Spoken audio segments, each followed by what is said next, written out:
Okay, so let us start chapter 11.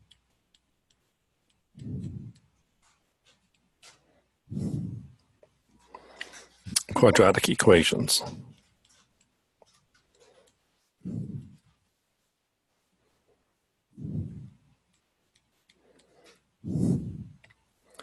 Section 11.1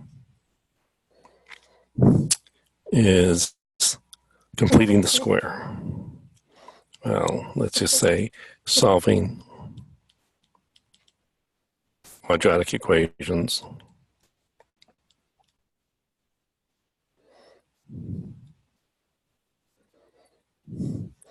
by completing the square.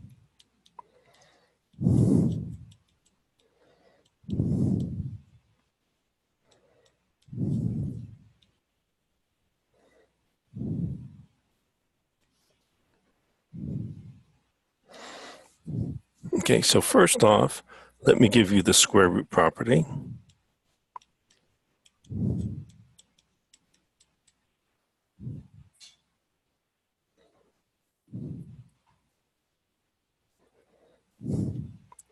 It says, if I'm trying to solve an equation, x squared equaling a, then x is either equal to the square root of a or minus the square root of a.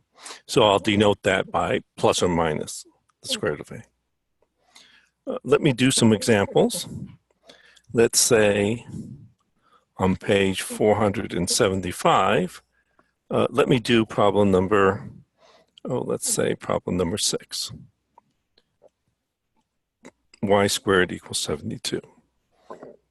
Okay, so let me use the square root property to solve this. So I have here, in exercises 1 through 48, solve the equation. So by the square root property, y is equal to plus or minus the square root of 72. Well, I can write 72 as 36 times 2.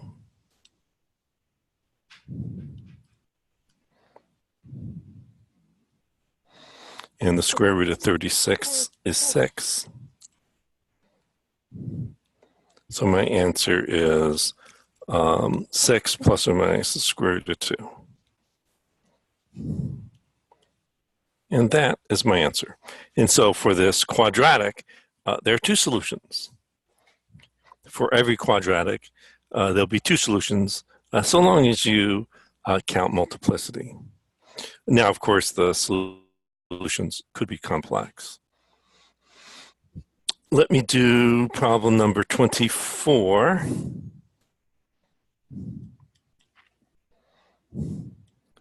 Three x minus 4 squared equals 10. So since I've isolated the square, I can solve this using the square root property. So 3x minus 4 is equal to plus or minus the square root of 10. Add 4 to both sides of my equation.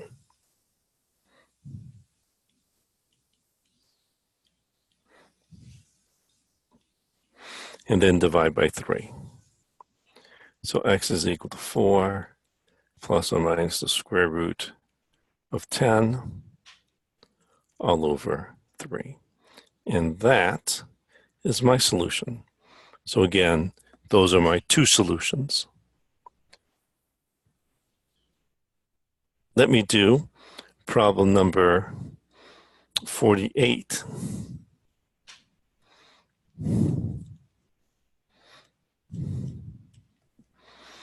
Negative 2x plus 3 quantity squared plus 6 is 7. Subtract 6 from both sides of your equation. Divide both sides of your equation by -1. So now I have isolated the square on one side of my equation. So take this, so by the square root property, I have that what's inside the square 2x plus 3 is equal to plus or minus the square root of -1. Well, the square root of -1, if we recall, is I.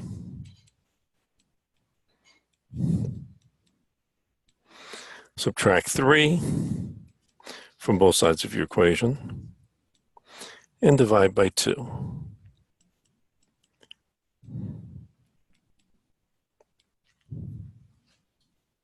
And that is a solution.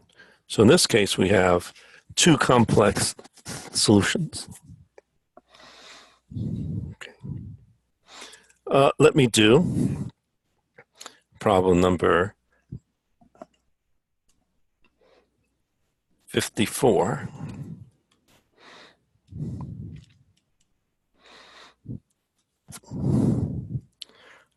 Y squared minus 8y.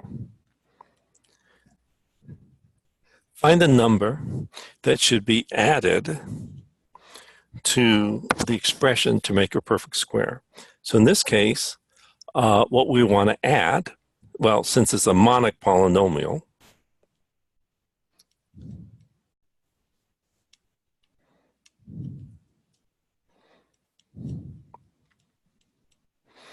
then what I want to add will be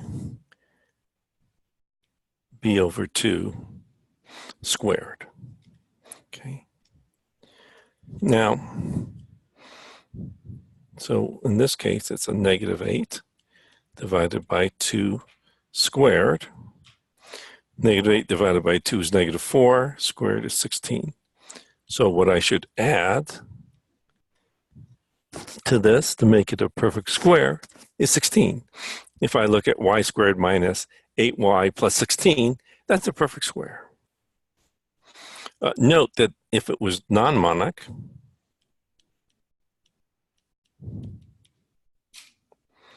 then what I would need to add would be a times b over 2a squared to make it a perfect square.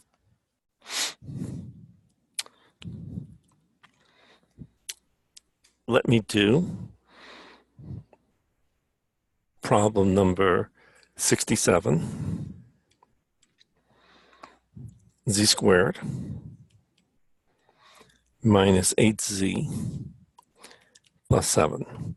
So now it says in exercises 61 through 72, complete the square.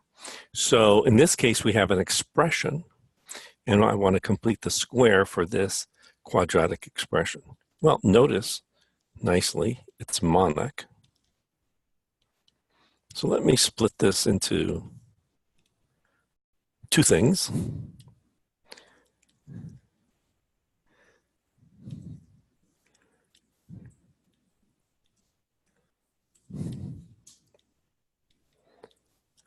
Okay, so now it's monic, just like before.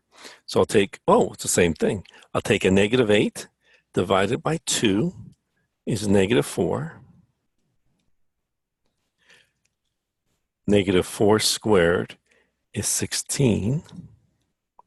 If I add 16, I need to also subtract it so that I don't change the value of the expression.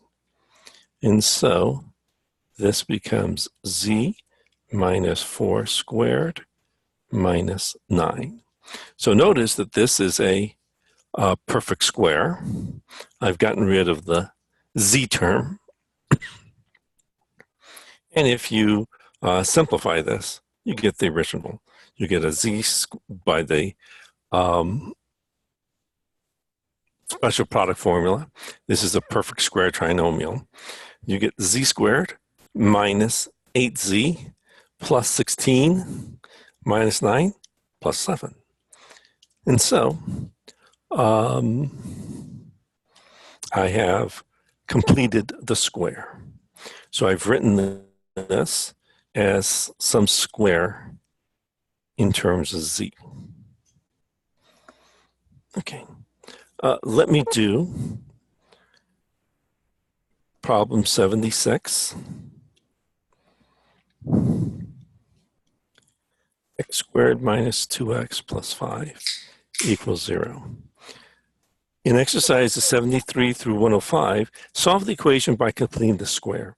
It turns out that it's actually easier to complete the square if I have an equation.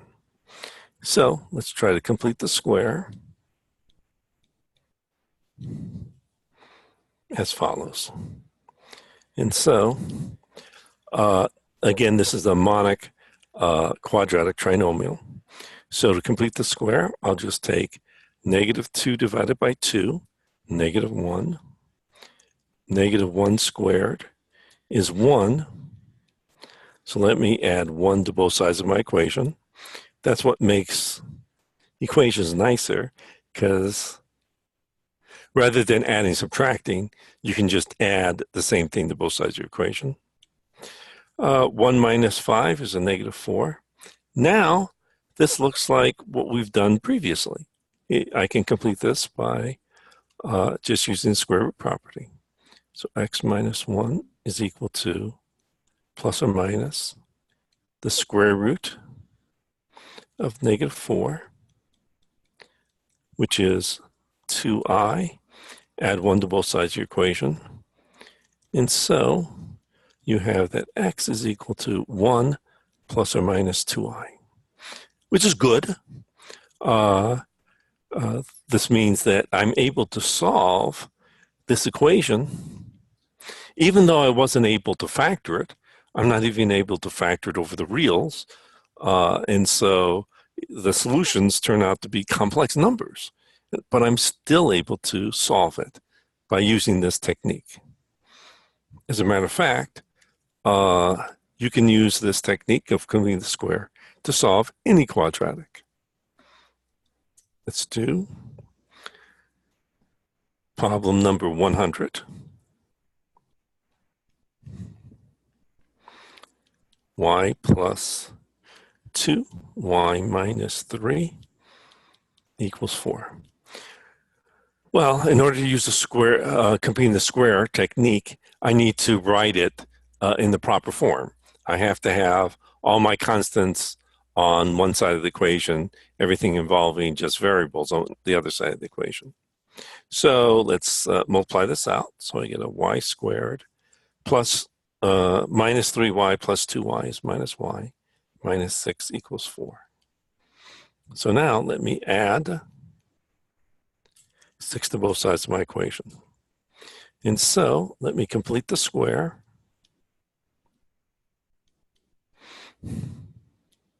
Again, this is a monic quadratic polynomial. And so negative 1 divided by 2 is negative 1/2. Negative 1/2 squared is 1/4. 10 plus 1/4 is 41 over 4. So by the square root property, I have that y minus 1/2 is equal to plus or minus the square root of 41 over 2. Add a half to both sides of your equation. So y equals 1/2 plus or minus rad 41 over 2. Let me just write this in the standard way that we write it. So I have a common denominator of 2, and my numerator is just 1 plus or minus the square root of 41. And that is my solution. Let me do problem number 105.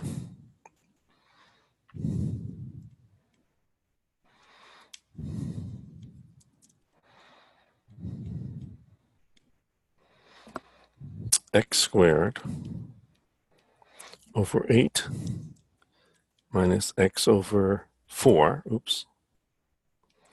is equal to 1.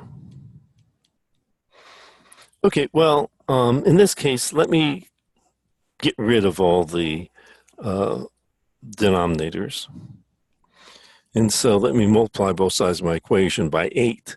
That'll just make this easier. Solve for. Oops.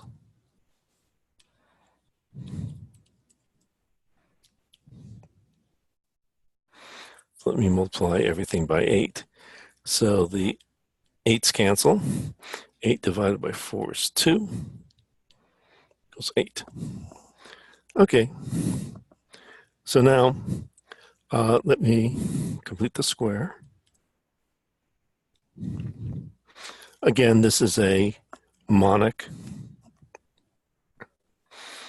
quadratic trinomial. And so negative 2 divided by 2 is a negative 1. Negative 1 squared is 1. So let me add 1 to both sides of my equation. And so I'll take the square root of both sides. So by the square root property, I have that x minus 1 is equal to plus or minus the square root of 9. It's 3. Add 1 to both sides of your equation. So x is equal to 1 plus or minus 3.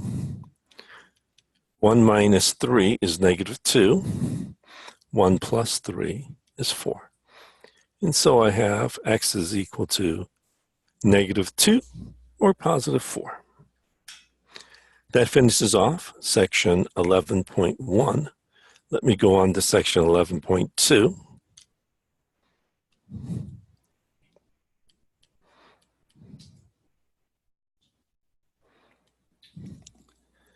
Which is solving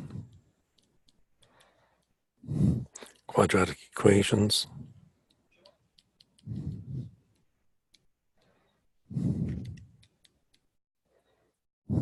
using the quadratic formula.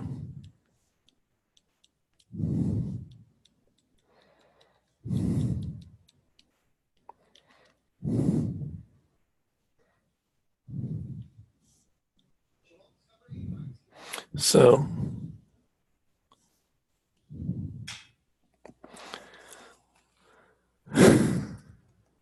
note the following. If I look at linear equations,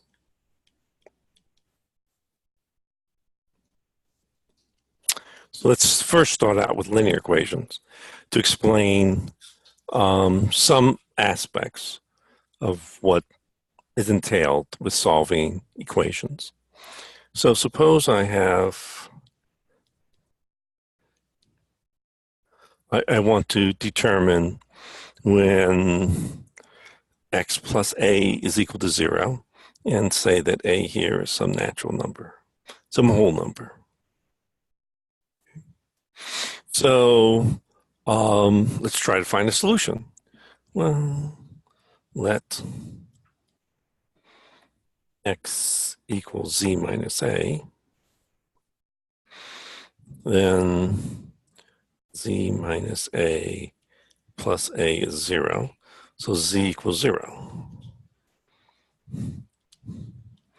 So plugging back z equals 0, I get x is equal to 0 minus a. So it says that the solution here is negative a, which is not a whole number. So even though I started out with whole numbers in my equation, my solution wasn't a whole number. So I would need to extend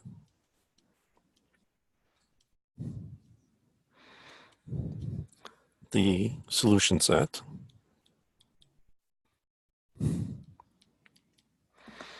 to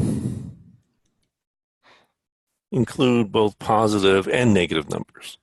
Okay, well, suppose I tried to solve ax plus b equals 0, where, let's say a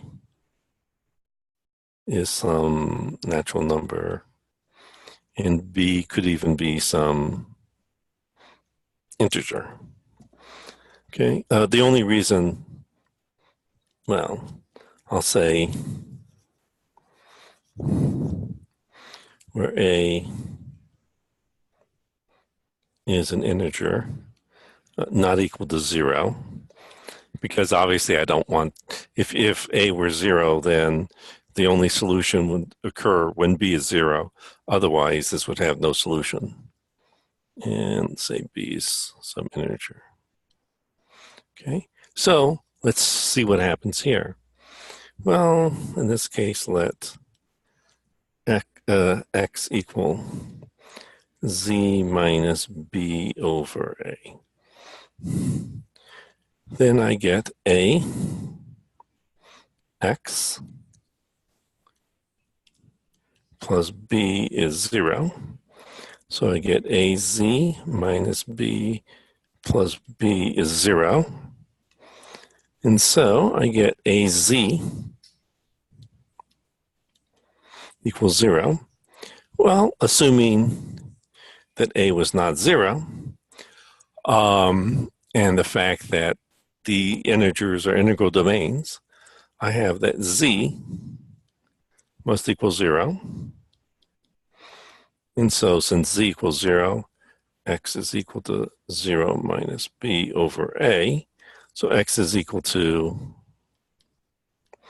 negative b over a. But again, that's not an integer, so we have to extend our solution set. So I have to extend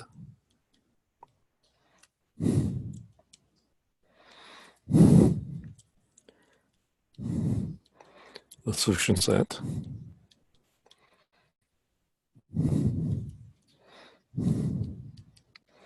to, well, in this case, a field, to a field.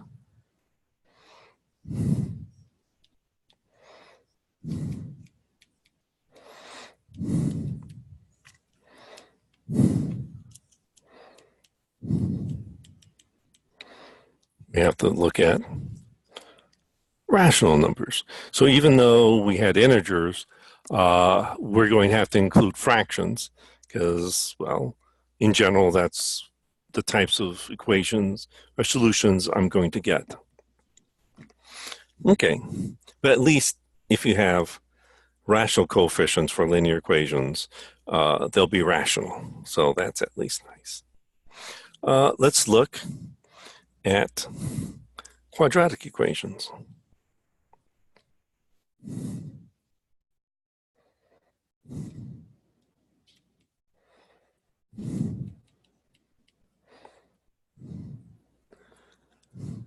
So let's look at equations of the form ax squared plus bx plus c equaling 0. Here I can assume that a, b, and c are even just natural numbers. Let's try this.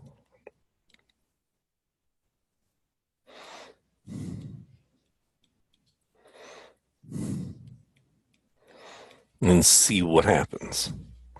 Or I could even assume that they're rational numbers. Well, let this is x equal z minus b over 2a. Notice previously I'd let x equal z minus b over a for a linear equation. So for an equation where the exponent is positive 1. So when the exponent was positive 1, I just had a b over 1a. Here, when the exponent is 2, when it's quadratic, I have b over 2a. And so let's try to simplify this. So I have ax z minus b over 2a squared plus b z minus b over 2a plus c equals 0. So let's multiply this out. So I get a z squared minus b over a z plus b squared over 4a squared plus bz minus b squared over 2a plus c equals 0. Let me multiply a inside the parentheses. So get az squared minus bz plus b squared over 4a plus bz minus b squared over 2a plus c equals 0. Notice that the bz's cancel. Let me multiply both sides of my equation by 4a to get rid of all the denominators. So I get 4a squared z squared plus b squared minus 2b squared plus 4ac. So I get 4a squared z squared minus b squared plus 4ac equaling 0. Let me just try to solve this using the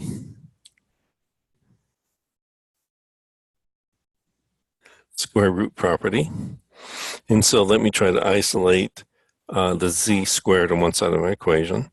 So I have 4a squared z squared equals b squared minus 4ac. So by the square root property, I have that 2az is equal to plus or minus the square root of b squared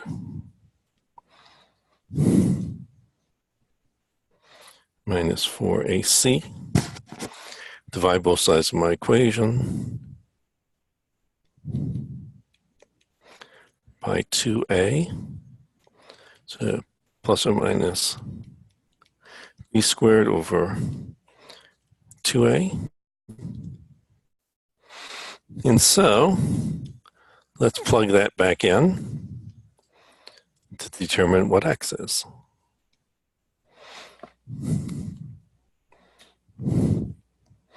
And so I'll plug this back in here. So I get x is equal to minus b over 2a. Well, I get z plus or minus rad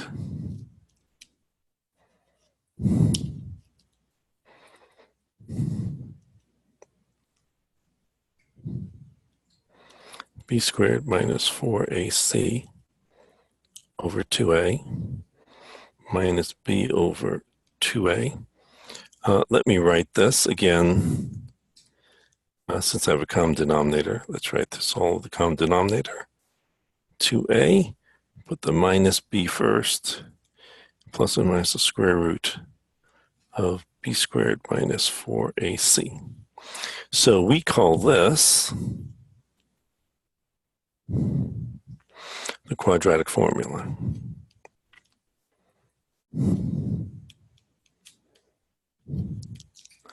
Alternatively, this could have been found by just starting out with the original quadratic equation and completing the square instead of doing a substitution. So I could have also done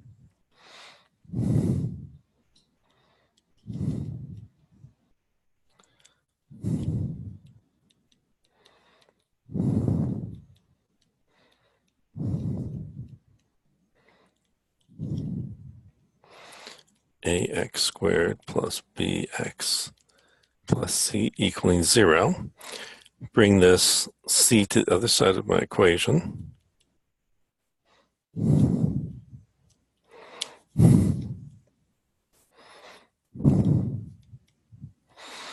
Factor out an a.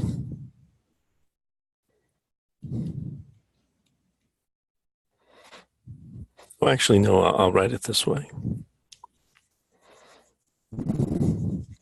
So now I can complete the square.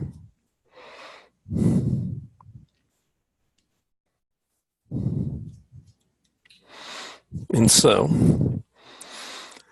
I have b over 2a, because this is no longer a monic quadratic polynomial, so I have to multiply by both a and 2. So this will be a b over 2a. And so let's square this. So this will be a b squared. Let me give it more room. This will be a b squared over 4a squared times a. So that's a b squared over 4a. And that's what I'll add to the other side of my equation.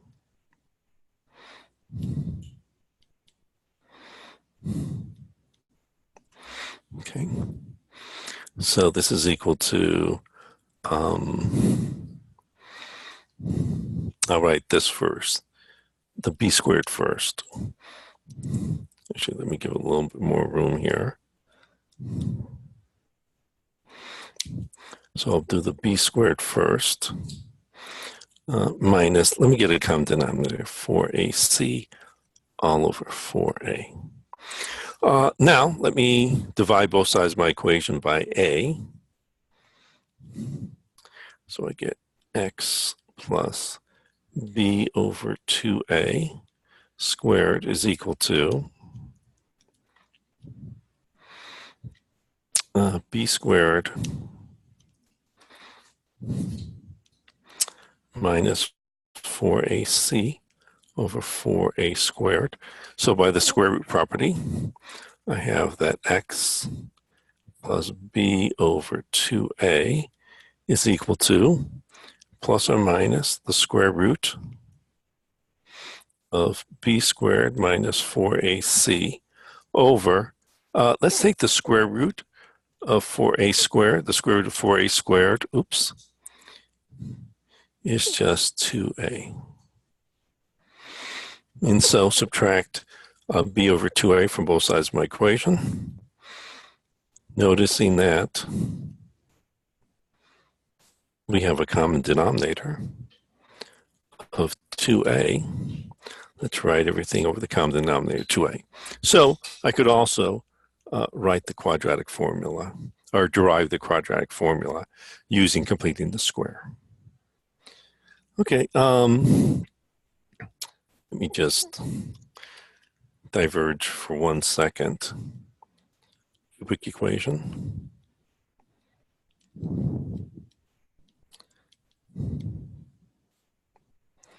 This will be more historical than anything else. So if I had, well, let me just say something before I go that far. Note that if, no matter what you're going to, well, if a is not 1, then you're going to be dividing. So you know that you have to at least have rational numbers. Next, you have a square root. So if b squared minus 4ac is not a perfect square, you at least need irrational numbers. If b squared minus 4ac is negative, you'll need complex numbers. So notice the following. So we must extend. So to actually get all solutions, just like what we've done here, we have to actually extend the solution set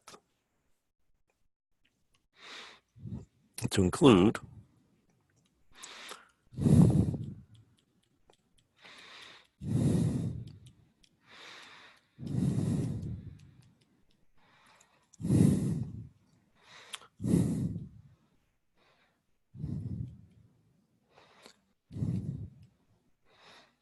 the extension field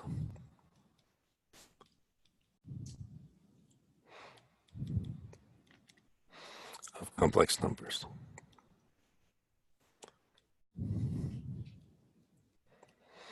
In general, you don't have to actually include all the complex numbers, but just to solve a particular one, if you're given a particular quadratic equation, then you don't have to, need all complex numbers. You may need just something smaller. But in general, you'll need to extend to all complex numbers if you want to be able to solve all quadratic equations. So let me look at a cubic equation.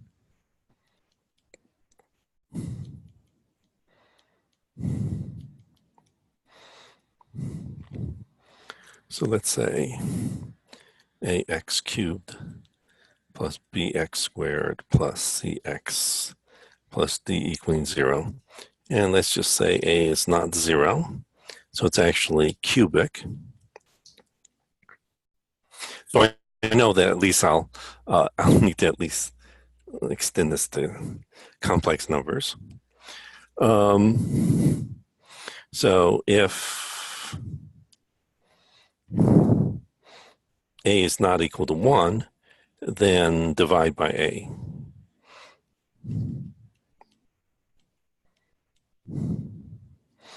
Okay, so I'm assuming it's not 0, so you can divide. So you can always assume that the coefficient is 1. So you can always assume this is just a monic quadratic polynomial. Next, to get rid of this term here, you can just do the same sort of trick that I did from before. So to eliminate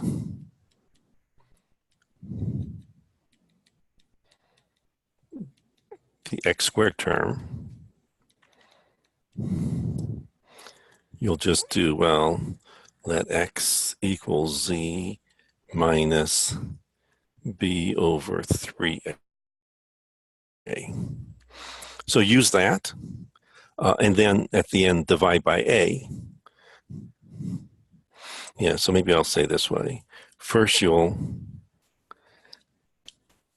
eliminate the x squared term,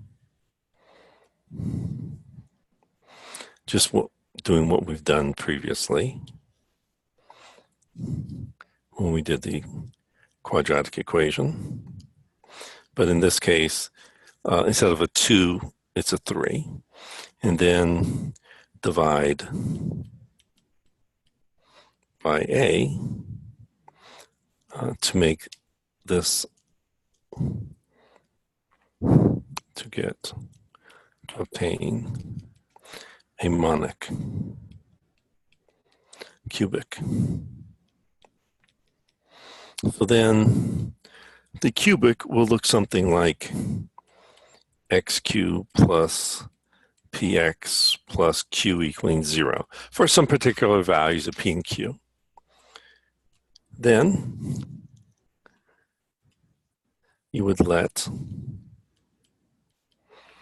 x equal, let's say, w minus p over 3w.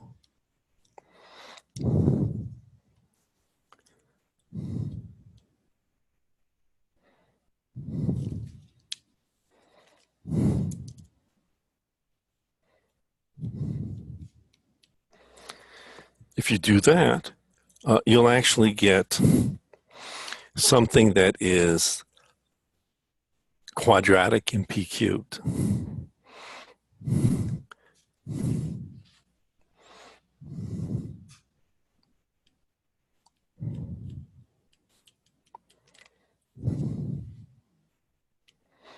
In w cubed. So you get something quadratic in w cubed, but of course you can solve quadratics because we already did. So then you can solve, so that means that you can determine a w. Now, of course, there'll be 3 different w's that you can choose from, and it turns out that it doesn't matter which one you choose.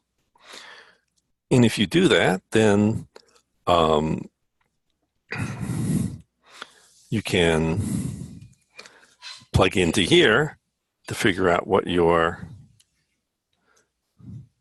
oh, maybe I should have called this z or something, or to figure out the solution to this. But then, you can figure out from there the solution to your original cubic equation. And so you'll get one solution. From one solution, you can then just divide out like what we did a few chapters ago and get a quadratic. And so then you can solve that quadratic. And so with this, you can solve any cubic equation. And it turns out that you can do something somewhat similar for quartic equations.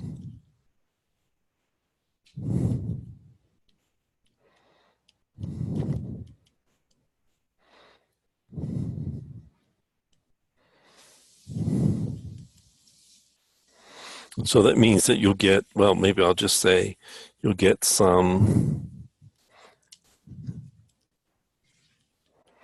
cubic formula if you do all this. So now for the quartic equation,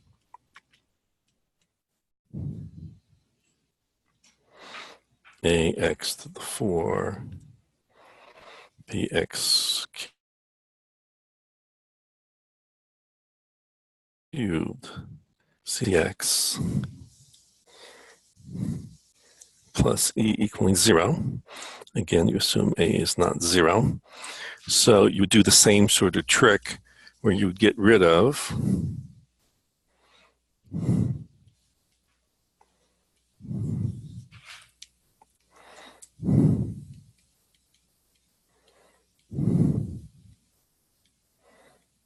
this would be 4a, and then you would eliminate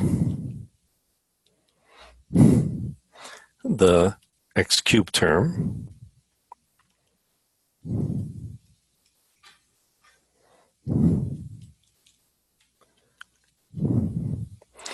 divide, then you would divide by a,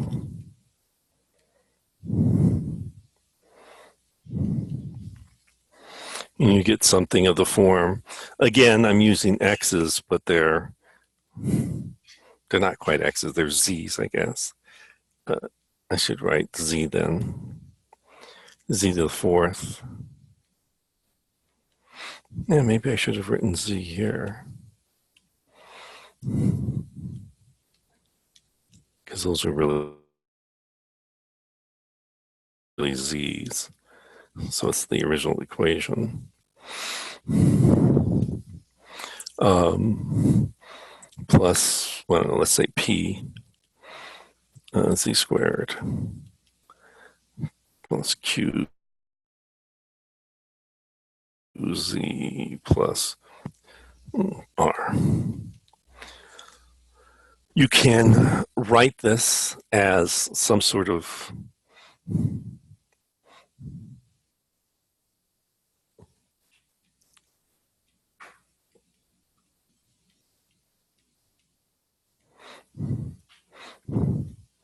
quadratic.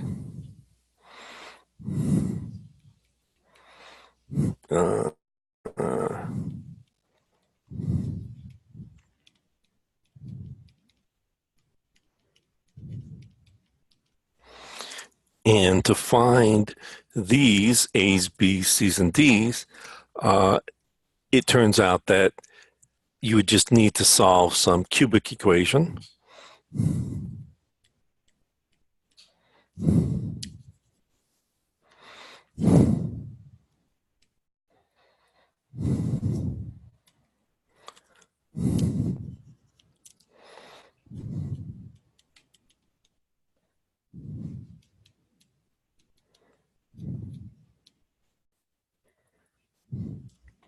But in the previous step, you knew how to solve a cubic.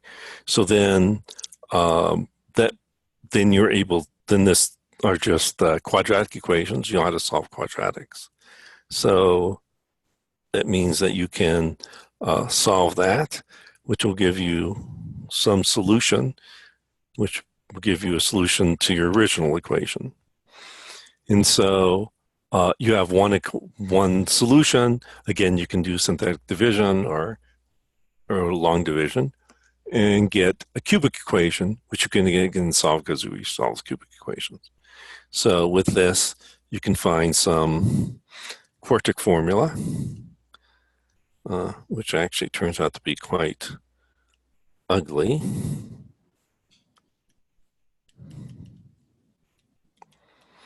Ugly meaning it probably takes like 30 pages to write it all down.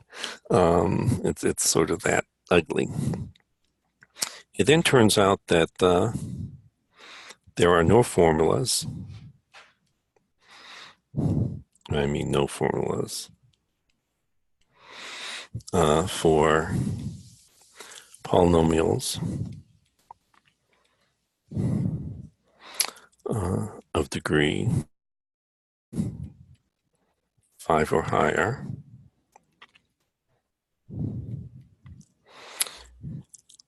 as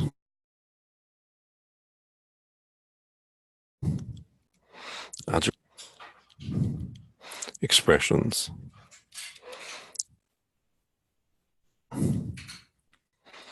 of the coefficients of the polynomial.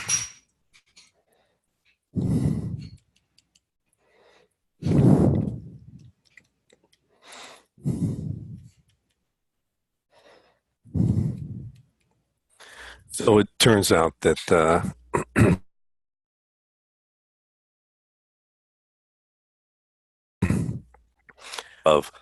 there's no easy formula that you can actually look at.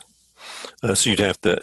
So in your next math class, they'll give you additional techniques to solve it without using like formulas. Okay, one of the techniques that is useful to study polynomials is the discriminant.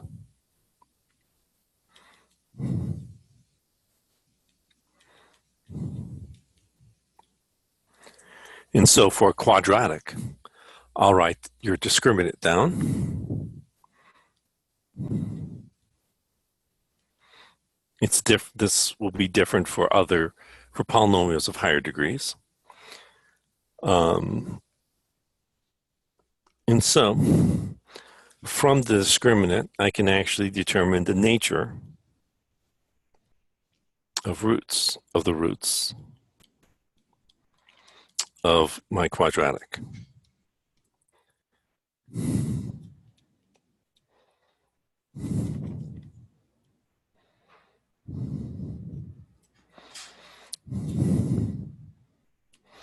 So first,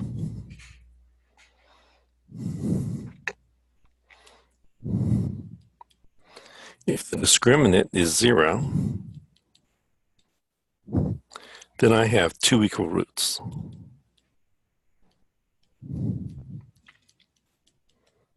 Because I'm adding and subtracting the square root of 0.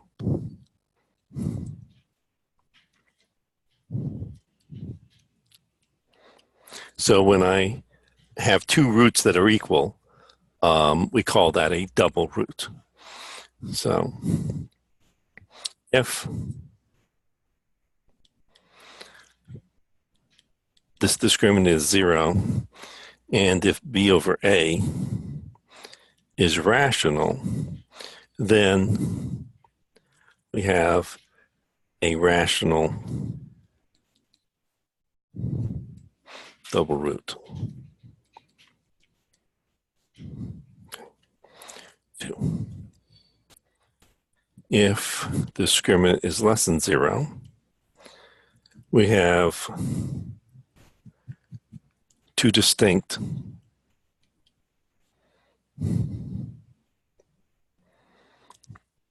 well, maybe I'll say it this way.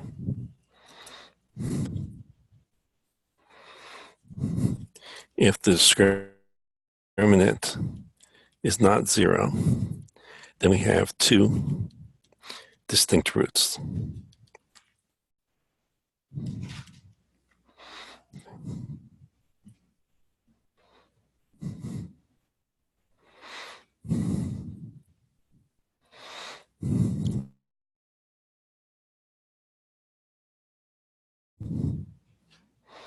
If the discriminant is less than 0, and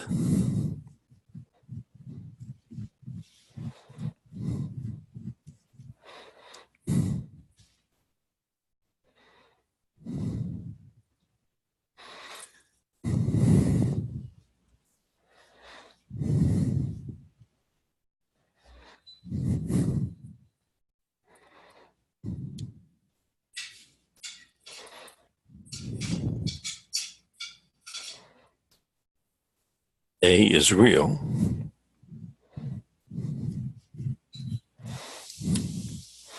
then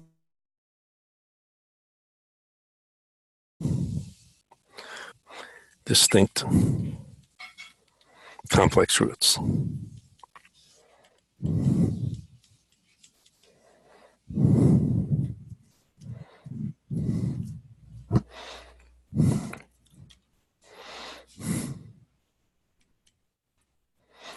Next.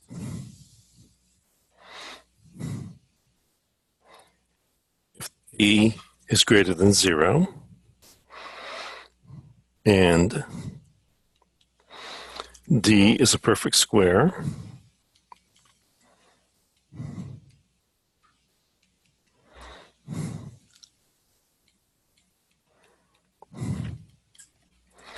and if A is a natural number, B is a natural number, C is a natural number,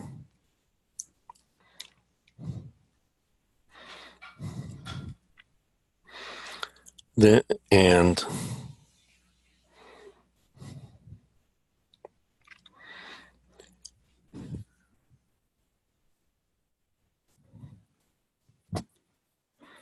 well, actually, I could just have them as rational numbers, as long as I'm not dividing by 0. Q is a rational, A is a rational number, but it's not 0. So I can just assume that they're rational numbers.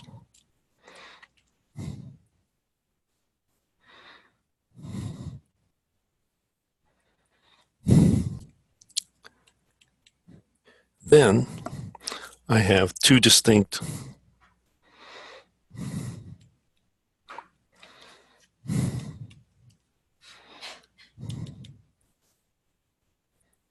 rational roots.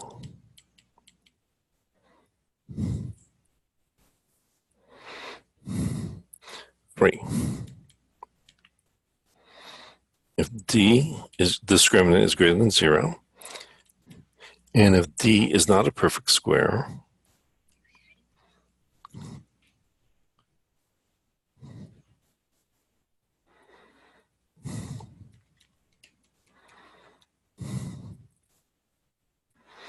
and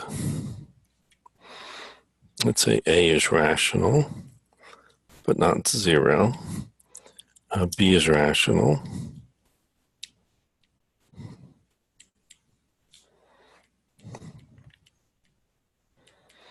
C is rational, then I have two distinct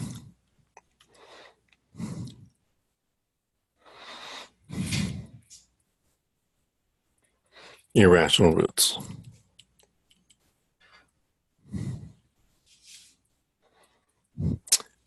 And these are in conjugate pairs.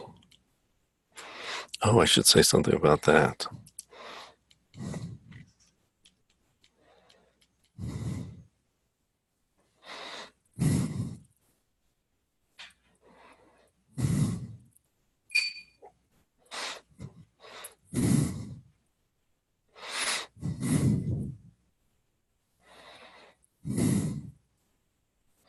If, in addition, B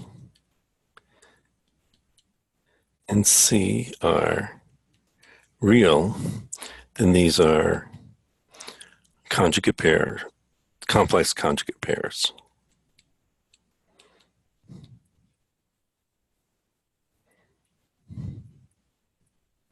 So these roots will be two distinct complex conjugate pairs. Okay. So let's do some examples. Let's say on page 468.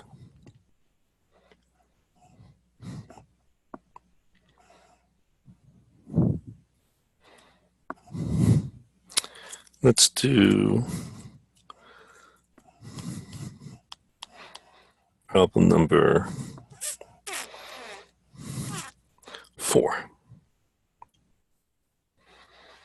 Negative 3x squared equals 2x plus 5. In exercises 1 through 10, write the equation in the form ax squared plus bx plus c equaling 0. Identify a, b, and c. So in order to use a quadratic formula, I have to put it in the exact same form as the original equation. Otherwise, I can't use a formula. And so let's add 3x squared to both sides of my equation.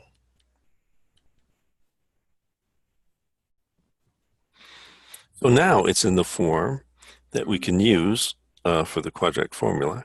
So in this case, a is 3, b is 2, and c is 5.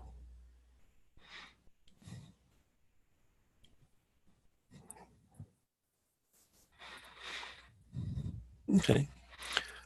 Let me do problem number 20. Well, actually, let's do one of those. Problem number 22.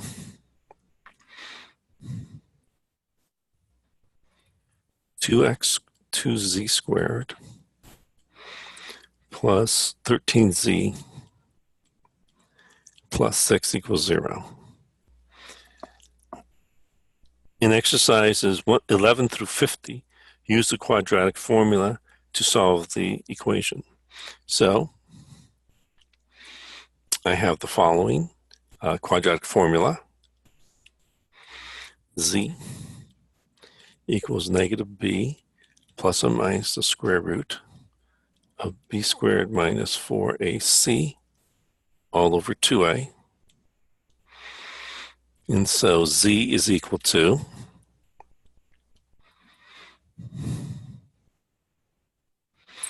negative b plus or minus the square root of b squared minus 4ac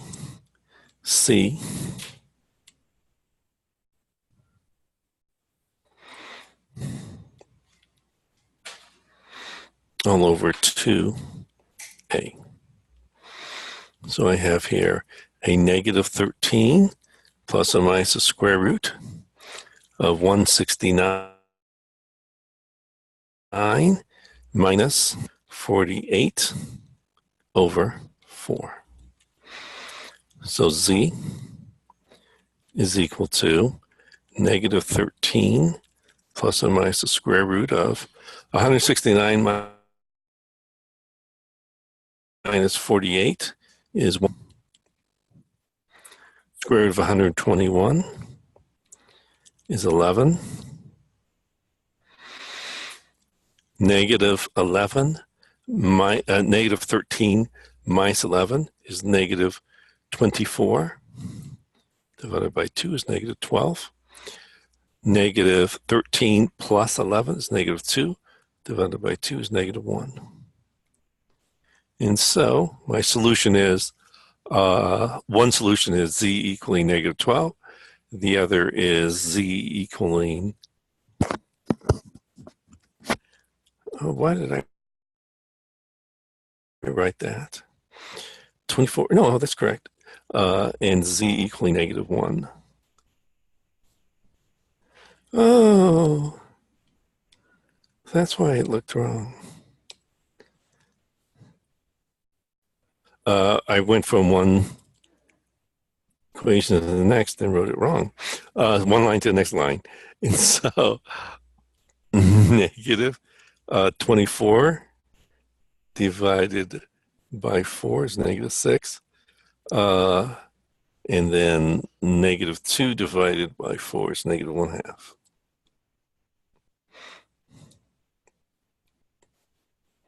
That looks better. Okay.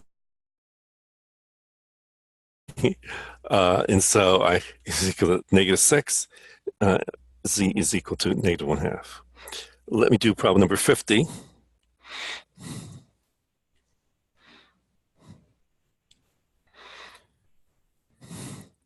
y minus 2, y plus 2, minus 3y, y plus 1,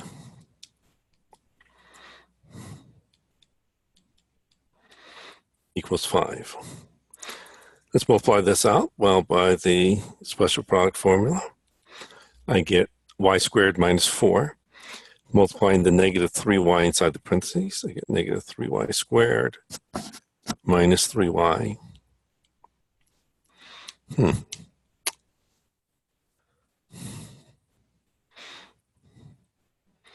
Equaling 5.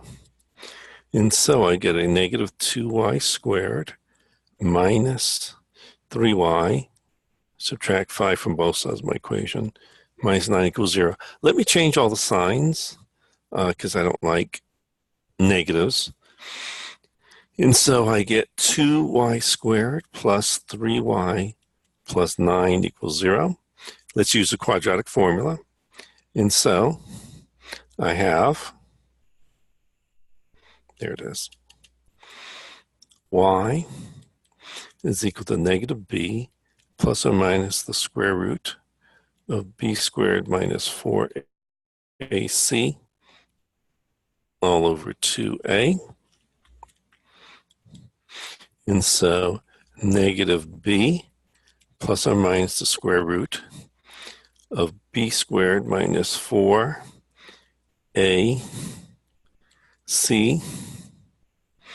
over 2a. So y is equal to negative 3 plus or minus the square root over 4. Okay. Let me be sure I write the 4 correctly. 3 squared is 9 minus 72. Maybe I'll write that.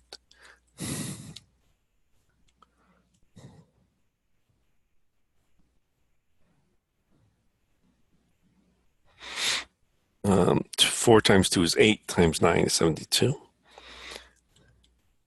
Of a negative 3 plus or minus the square root of negative 63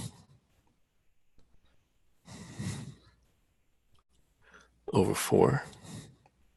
Let me write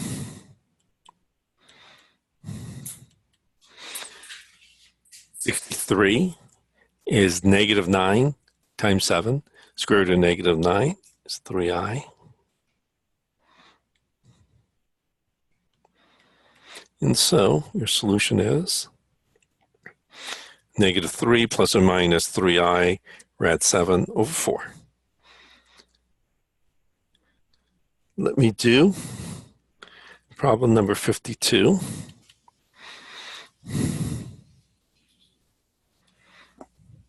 Two x squared minus 2x minus 40 equals 0. In exercises 51 through 68, compute the discriminant of the quadratic equation and determine the nature of the roots of the equation. Okay, so d equals b squared minus 4ac. So in this case, negative 2 squared b squared minus 4ac.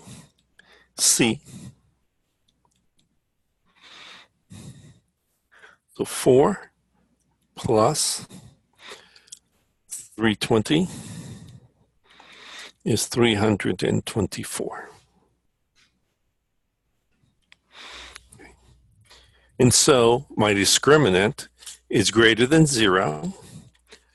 And so I have two distinct roots. 324 is the square root of, well, 18 squared is 324. And so I have that this is a perfect square.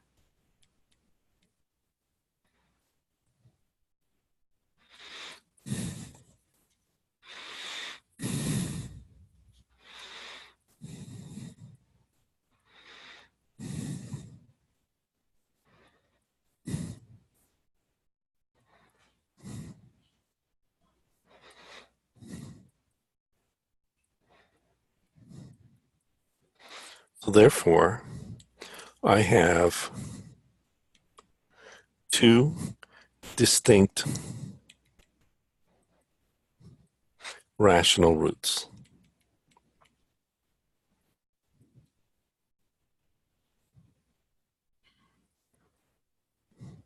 They didn't tell us to solve it. They just wanted us to know the nature of these roots. Let me do 65, 3x squared plus 3x plus 5 equals 0. So my discriminant. By the way, I could have just divided each of these by 2. Maybe I should note that. But it got a different discriminant, but the nature of the roots would have been the same. So note, if I would have divided everything here by 2,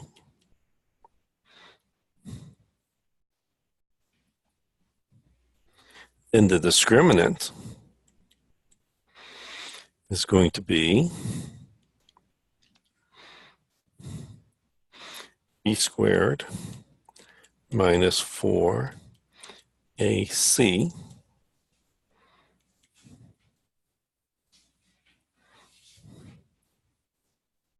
still greater than 0 and still a perfect square.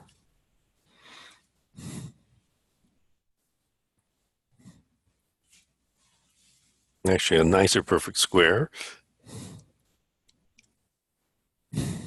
9 squared is 81. So I would still get 2 distinct rational roots. So even though the value of the discriminant was different, the nature of the roots are still determined, and it's still the same. So in general, I would have actually simplified the equation first before finding the discriminant, because it would have been an easier discriminant to look at. So let me do problem 65. 3x squared plus 3x plus 5, 0. So my discriminant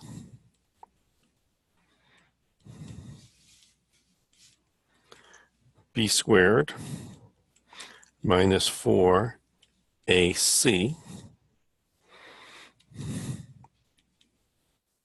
9 minus 60 is less than 0. So again, I have two distinct roots because the discriminant is not 0, but it's less than 0. And all the coefficients are rational. They're all natural numbers. So this says that I have two distinct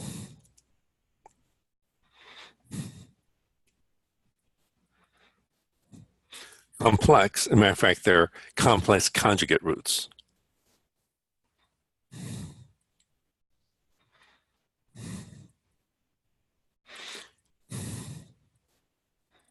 Becoming complex conjugate pairs.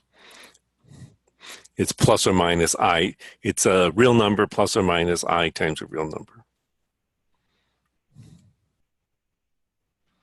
And that's the nature of my roots. Let me do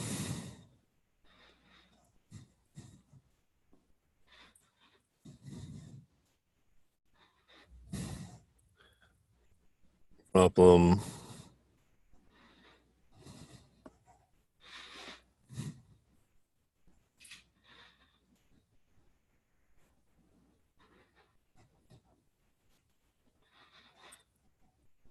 let's say 78. ax squared plus 3y x plus b equals 0. So I'll use the quadratic formula. X. This is so in exercises 76 through 79, solve the equation for x. So it's a negative b plus or minus the square root of b squared minus 4ac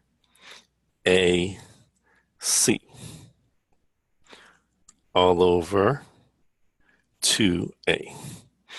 Unfortunately, notice that the c here was actually b, but that's life. Okay, so this is equal to negative 3y plus or minus the square root of 9y squared minus 4ab over 2a.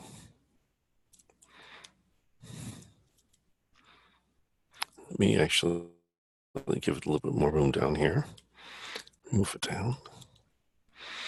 And so this is my solution. Notice in this case, x is written in terms of y. Let me do problem number 82.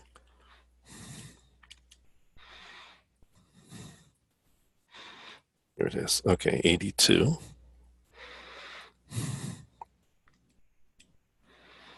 2ix squared minus x plus 3i equals 0. In exercises 80 through 82, solve the equation and express the solution as a plus bi. Okay, so I guess what I'm going to do here is factor. You can use the quadratic formula if you wish, but probably factoring is easier.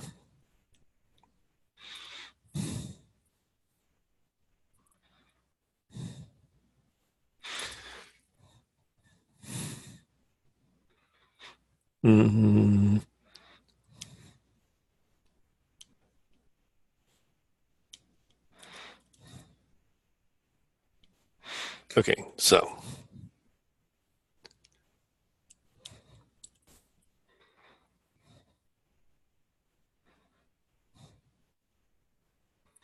actually, I guess I'll have to do minus on both. Okay, so now let's check.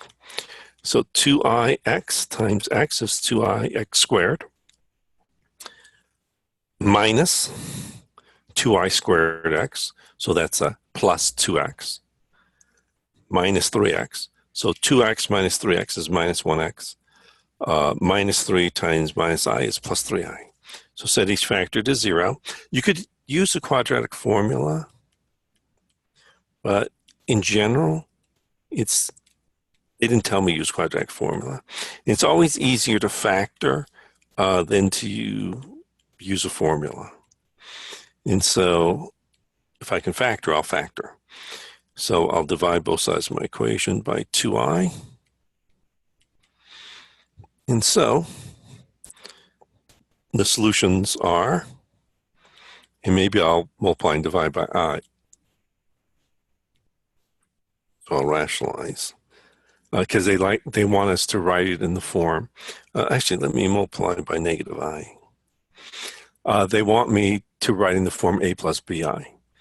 So I have x is equal to negative 3/2 I.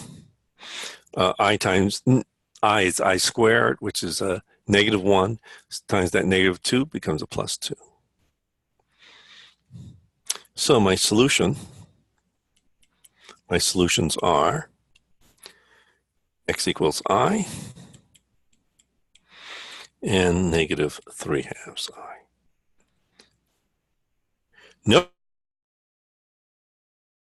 Notice these, because the original equation is not real. So you only have, there was that extra condition that I had with the discriminant, trying to make sure that the coefficients were real so that they would actually come in conjugate pairs. And so I needed to stipulate that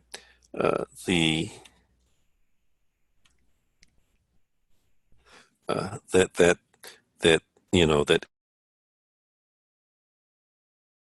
A, B, and C, in order for me to have that they came in complex conjugate pairs. But if they aren't real, then they might not. Usually they do not come in conjugate pairs. Let me go on to section 11.3.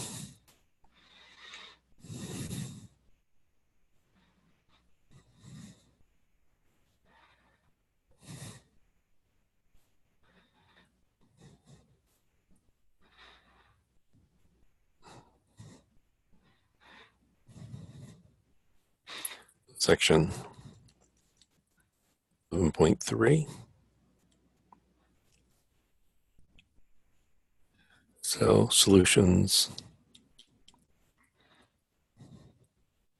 of equations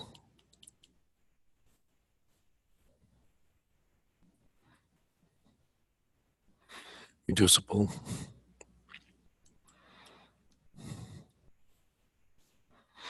to a quadratic form.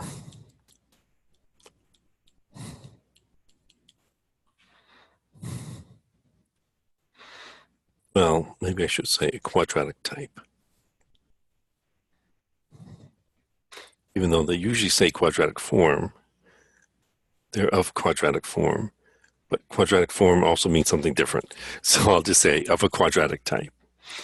So in this case, we're going to be solving equations that look type that we can still use the techniques from the previous sections on. Okay, so let me do on page 478, page 478. Let's say problem number 6. X cubed plus 6x squared plus 8x equals 0. In exercises 1 through 20, solve the equation by factoring. So let's factor out an x. I have x squared plus 6x plus 8 equals 0. Factor. I have x plus 4 times x plus 2 equals 0. This is a monoquadratic polynomial. So I factor it by just putting x's here, drop down the plus, times plus is plus. I want two whole numbers whose product is 8 and whose sum is 6, so 4 and 2. Set each factor equal to 0 and solve for x.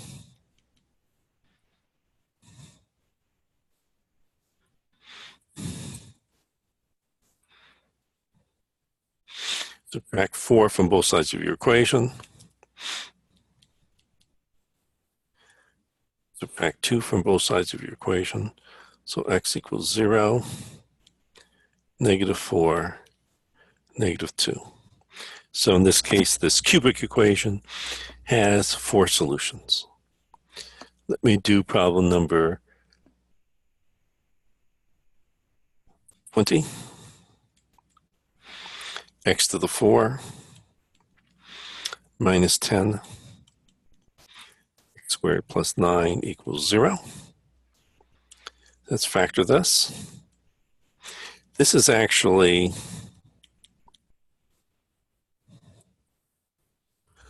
a monic polynomial, and it's actually quadratic in x squared.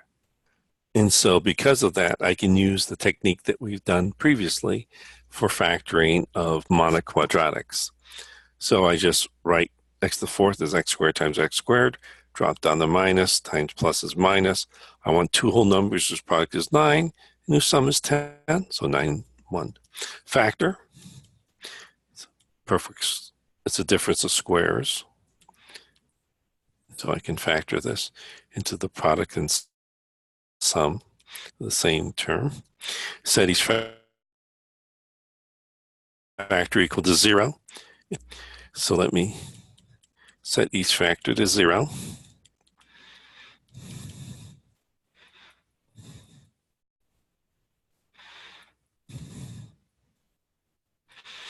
At 3.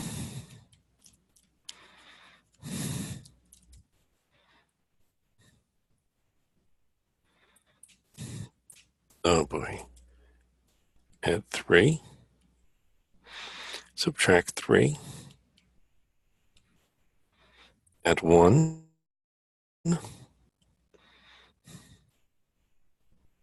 Subtract 1. So in this case, this fourth degree polynomial has 4 roots. In general, you will have the same number of roots as the degree of your polynomial, so long as you also, count for multiplicity. So if you include multiplicity, let me do problem number 24.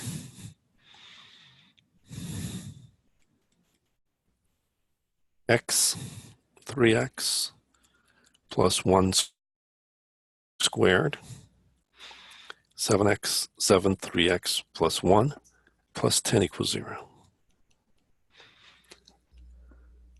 In exercises 21 through 40, solve using the appropriate substitution. Actually, I'll just factor. Notice that this is quadratic in 3x plus 1. And so it's monic. So I can factor this as well. 3x plus 1. 3x plus 1. Just treating the 3x plus 1 as a new variable, which you could do by substitution. Drop down the plus times plus is plus. I want 2 whole numbers, whose product is 10, and whose sum is 7. So 5 and 2. Let me simplify this. 1 plus 5 is 6. 1 plus 2 is 3. Set each factor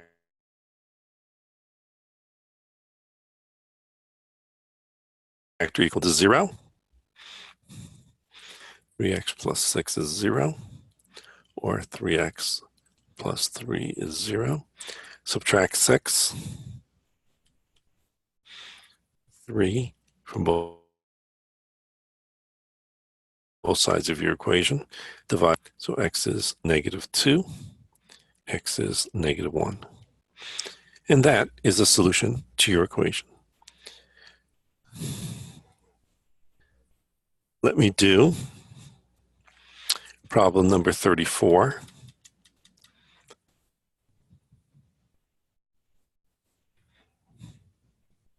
Three x plus 8 rad x plus 4, 0. Let's factor. This is, well, let's do a 3 rad x times rad x. Let's do plus 2 and plus 2. And let's check. Well, 3 rad x times rad x is just 3x. 3 rad x times 2 is 6 rad x, plus 2 rad x is 8 rad x. 2 times 2 is 4. So set each factor to 0 and solve for x. Subtract 2.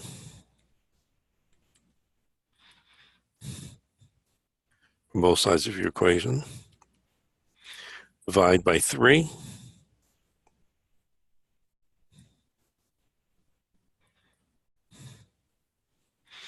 Square both sides.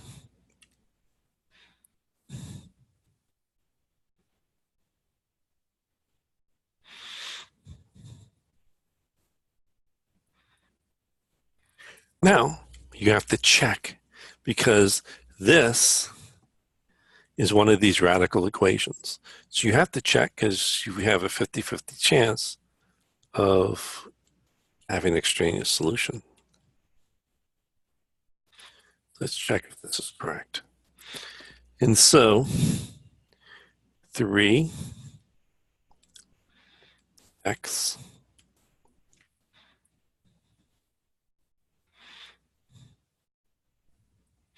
plus 8 grad x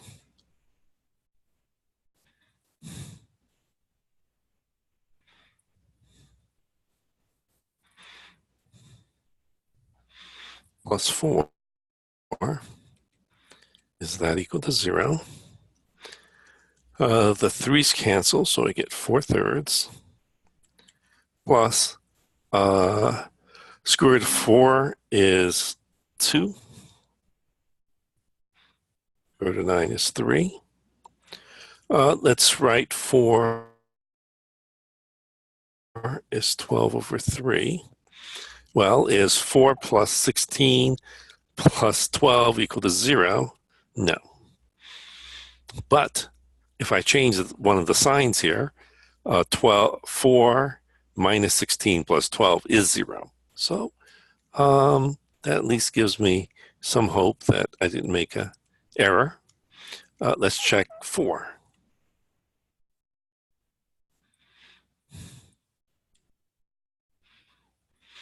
Is 3 times 4 plus 8 square root of 4 plus 4 equal to 0?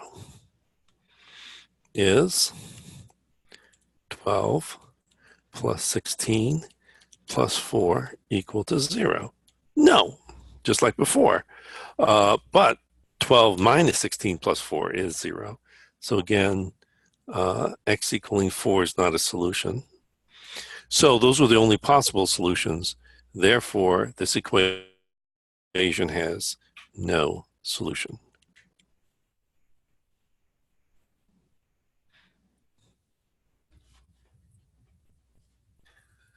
Let me do problem number 40.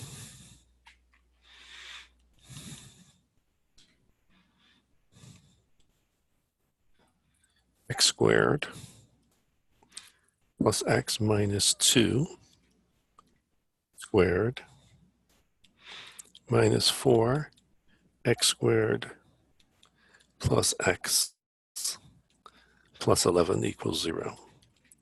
In this case, it's actually easier to explain it if I use a substitution. Let x squared plus x minus 2 equals z. So notice if I add 2 to both sides, I get z plus 2 is x squared plus x. So this is just z squared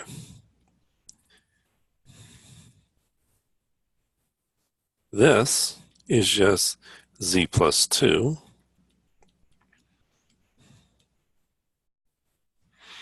so I get z squared minus 4z minus 8 plus 11 is 0. And so I get z squared minus 4z plus 3 equals 0. So I can factor this as z minus 3, z minus 1 equals 0.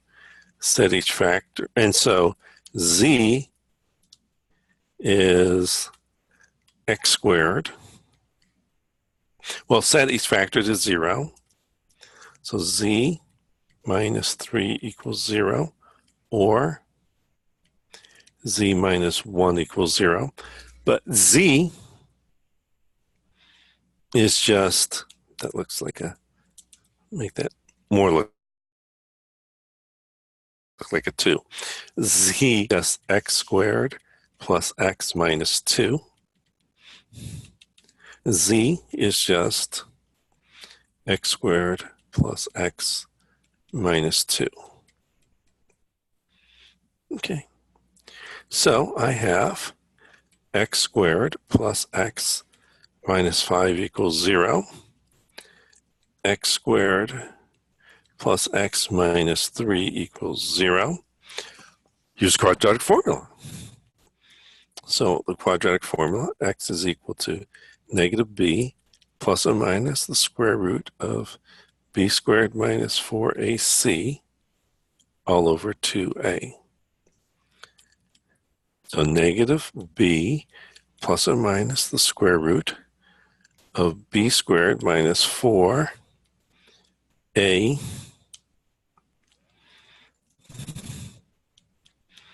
c all over 2a.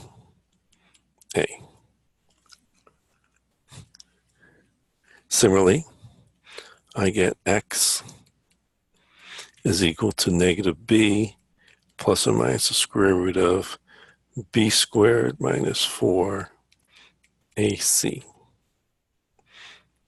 all over 2a. So x is equal to negative 1 plus or minus the square root of 1 plus 20 over 2. So x is equal to a negative 1 plus or minus the square root of 21 over 2. There's two solutions. Next, x is equal to negative 1 plus or minus the square root of 1 plus 12 over 2. So x is equal to negative 1 plus or minus the square root of 13 over 2. And so there are two more solutions. So this fourth degree polynomial has four solutions. Let me do problem number 48. 3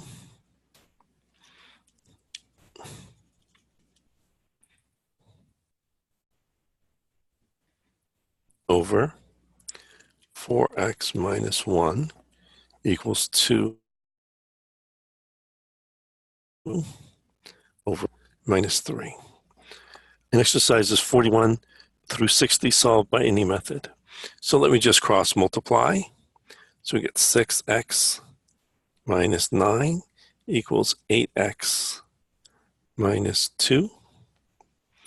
Subtract, add 2 to both sides of your equation. Subtract 6x from both sides of your equation. So x is equal to a negative 7/2. Now, I'm not dividing by 0, so that is my solution. Let me do problem number 60.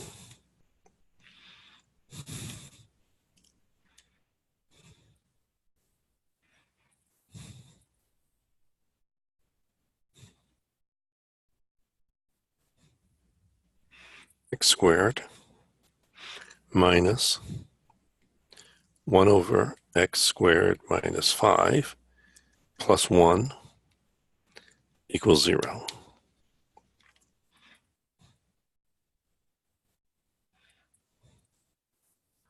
So let me multiply both sides of my equation by x squared minus 5. Get rid of the denominator. So I get x to the 4th minus 5x squared. The x squared minus 5's cancel. So minus 1 plus 1 times x squared minus 5 is x squared minus 5. 0 times anything is 0. Combine like terms, so I get x to the 4th minus 4x squared minus 6 equals 0. So I get that x squared equals negative b plus or minus the square root of b squared minus 4ac all over 2a.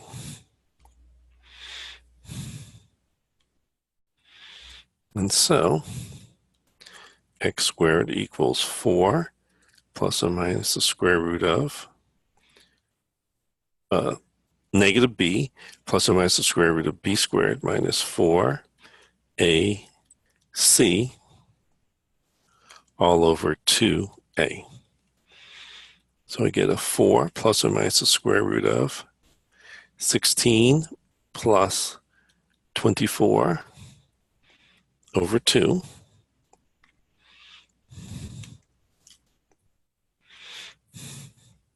So I get that x squared is equal to 4 plus or minus the square root of 40 over 2. Let me factor out the 4. So I get a 4 plus or minus square root of 4, which is 2. Rad 10 over 2. Divide everything by 2. 2 plus or minus rad 10. Therefore, x is equal to the square root of 2 plus or minus the square root of 10, or minus the square root of 2 plus or minus the square root of 10. So in this case, I have solutions, 2 of which will be complex, 2 of which will be real.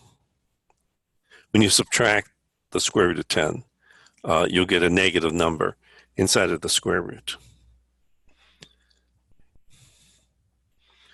Let me do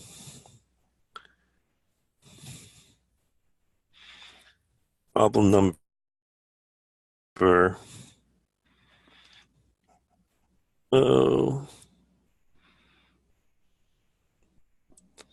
74.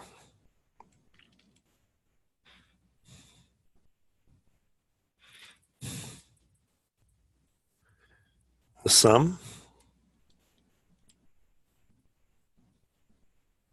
of the squares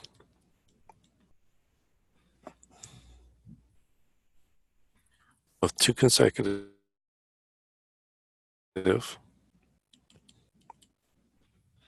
odd integers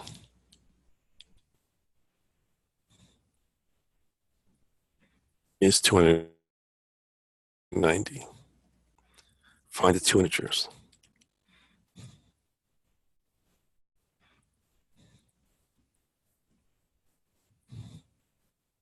So let one integer be x, and let the next consecutive integer be x plus 2. So the sum of their squares is 290. Let me simplify this. So I get x squared plus 4x plus 4 is equal to 290.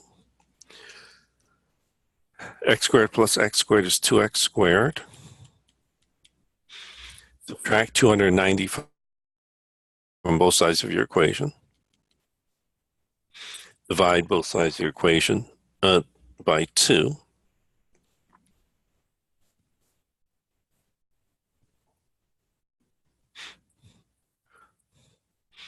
So I get x squared plus 2x minus 143, 0. It's a factor.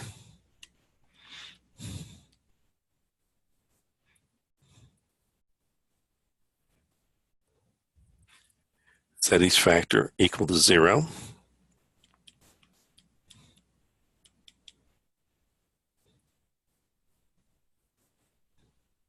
Subtract 13. Add 11 to both sides of your equation. I want to find integers. So actually both of these are integers. So I have a negative 13. Add 2, so you get negative 11. So those are 2 consecutive odd integers whose sum of squares is 290. I have 11, and add 2 to that, I'll get 13. And so there are 2 additional perfect squares, 2 additional odd integers whose squares is 290. Okay, let me go on to section 11.4. That was 11.3, right? 1 second.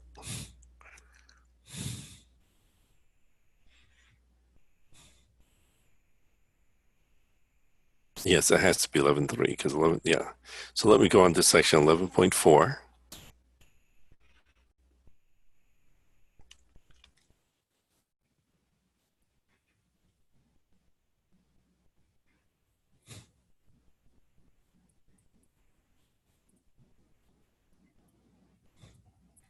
Graphing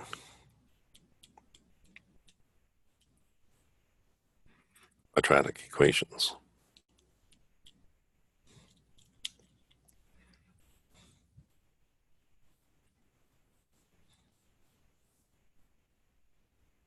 This will be a very, very short section. Okay, so let's just recall, say the graph of y equal ax squared. Let's say when a is not 0, otherwise it's not going to be quadratic.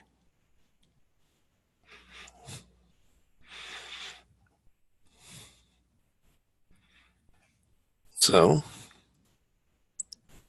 first, it looks something like this.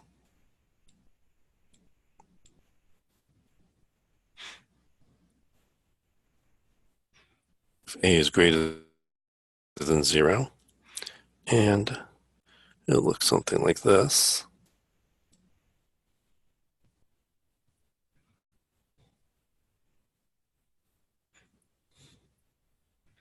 If a is less than 0, because if a is negative, I can divide by the negative to get a y over -1, meaning that's a reflection about the x-axis.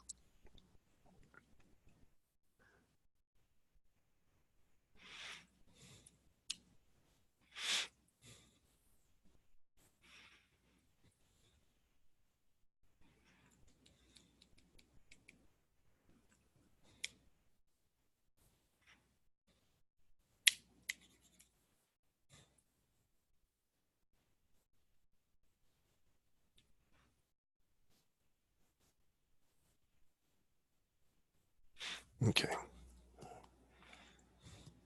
Next.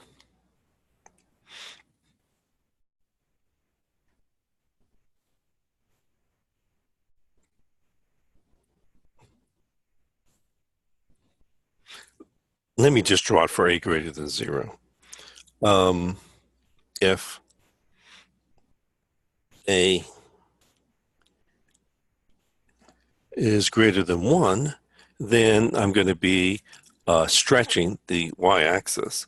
So it's going to stretch the y-axis. So the graph of y equals x squared will get stretched out, whereas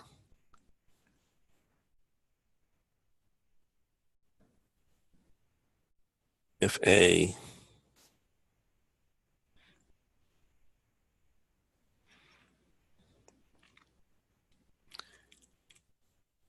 between 0 and 1, then I'm compressing the y-axis.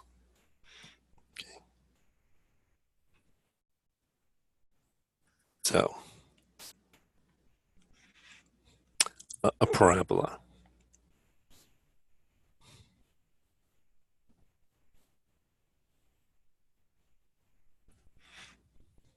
A parabola is the locus of all points equidistant from a fixed point called the focus and a fixed line called the directrix.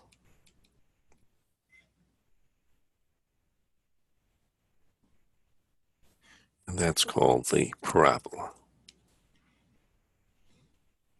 Make it look a little nicer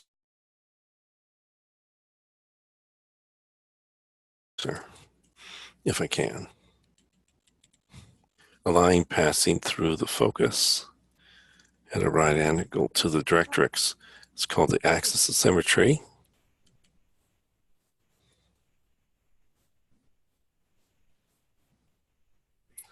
Intersection between the axis of symmetry and the parabola is called the vertex.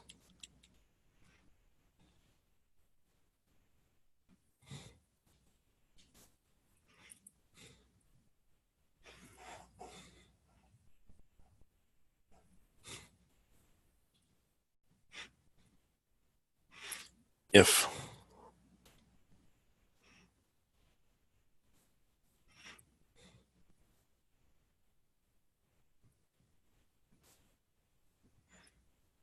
let's just recall translations also. If you translate here by x by h and y by k,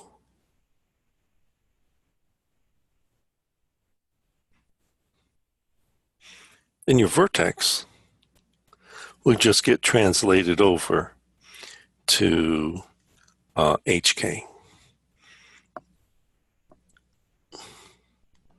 And so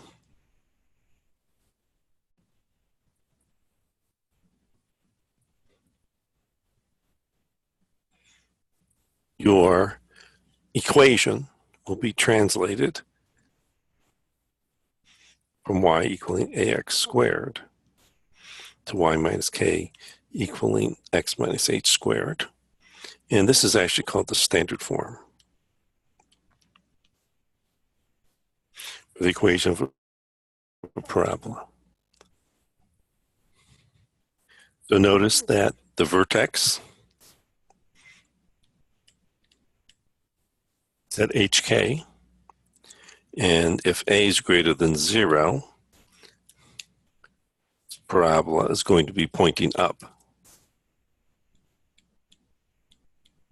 Whereas if a is less than 0, the parabola will be pointing down.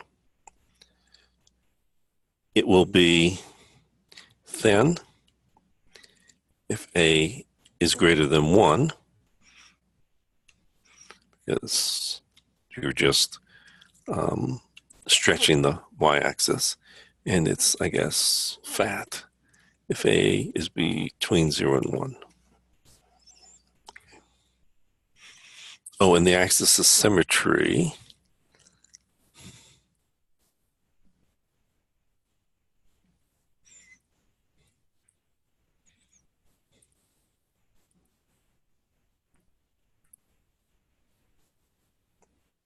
is just the line x equal h. The general form for the equation of a line, of the equation of a parabola,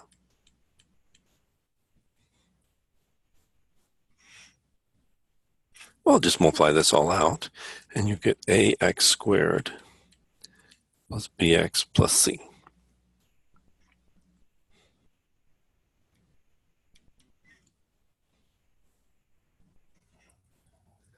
The axis of symmetry in this case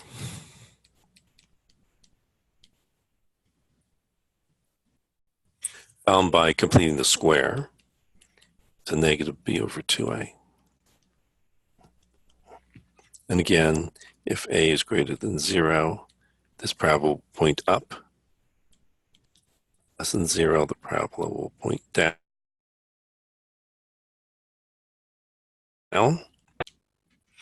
Oh, come on. Here it is. If a is greater than 1, it's fat. Less than 1. Oops, I said it the wrong way, didn't I? Greater than 1 thin.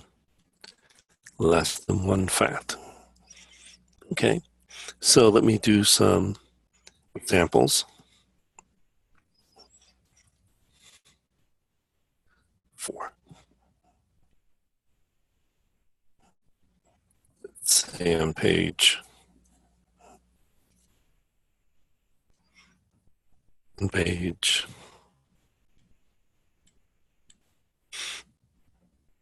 okay, why is it not coming up? Here it is.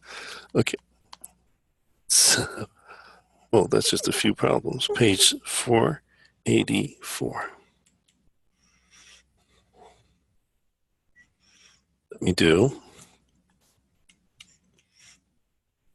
let's say problem number 3. Equaling negative 4x squared. So this is the same as, well, let's do it this way. I could do everything by way of scaling and reflection about the axes, but I'll just say a in this case is -4, which is less than 0. It means that this goes down. A in absolute value is 4, which is greater than 1, so it's thin. And since I'm not subtracting anything from x or y, my vertex is at the origin. So let's graph this.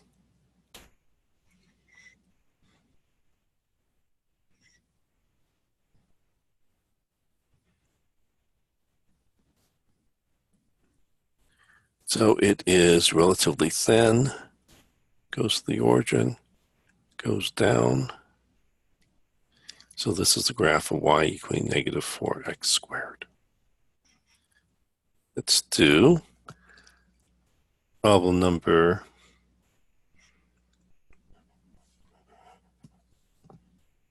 10. Y equals 2, x plus 1 squared plus 4. Subtract 4 from both sides of your equation. So the vertex is at -1, 4. A is 2, which is greater than 0. So this is pointing up.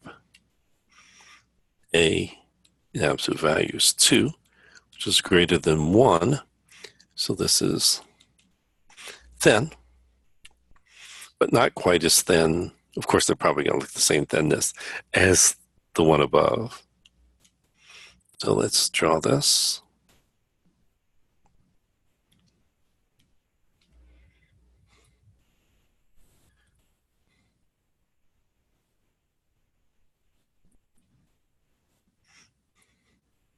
So we're at -1, +4. And let's say that it's here. And it's thin, and it's going up. That doesn't look so thin.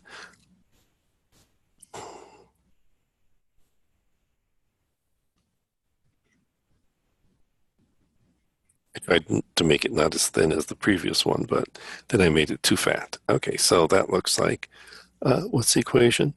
Y equaling 2x plus 1 squared plus 4.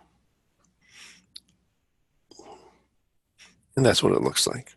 Actually, let me get rid of that so it doesn't have a tick mark there.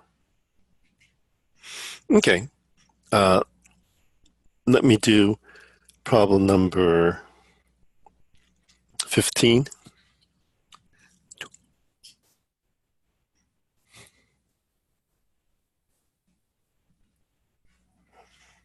Y equaling 3x squared plus 4x plus 1.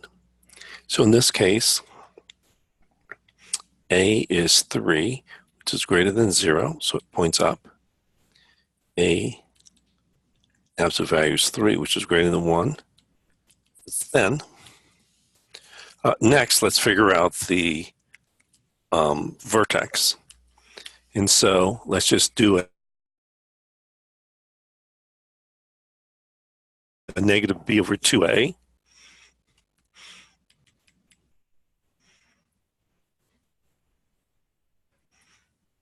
B is 4.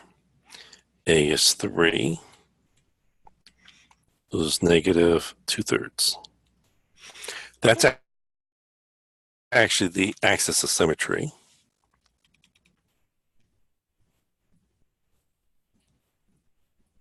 And also the x-coordinate of the vertex.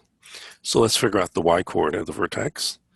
Substitute for x, -2/3, and solve for y.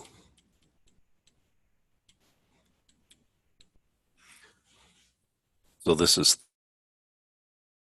3 times 4/9 minus 8/3 plus 1, I'll call it 3/3.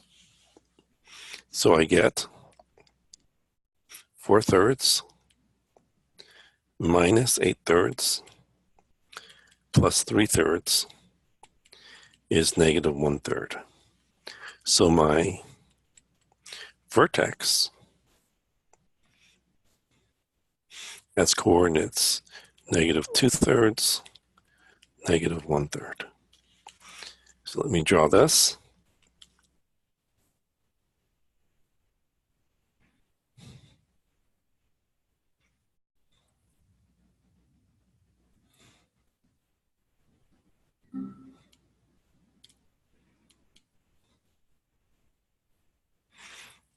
Negative 1/3, negative 2/3, I don't know. Let's say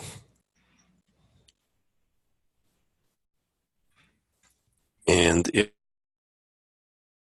points up and is thin. And so up, then, voila. So this is the graph of y equaling 3x squared plus 4x plus 1. Okay. That finishes off section 11.4. Let me go on to section 11.5.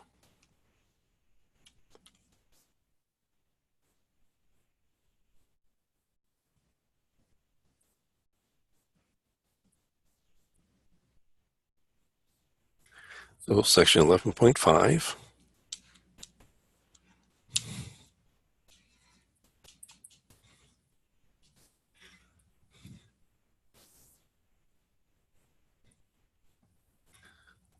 Solving quadratic inequalities. Quadratic inequalities.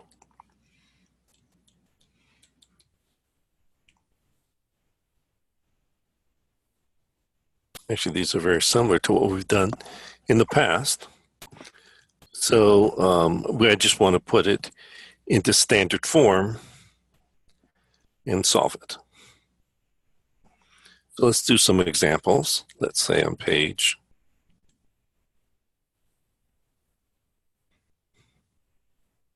491.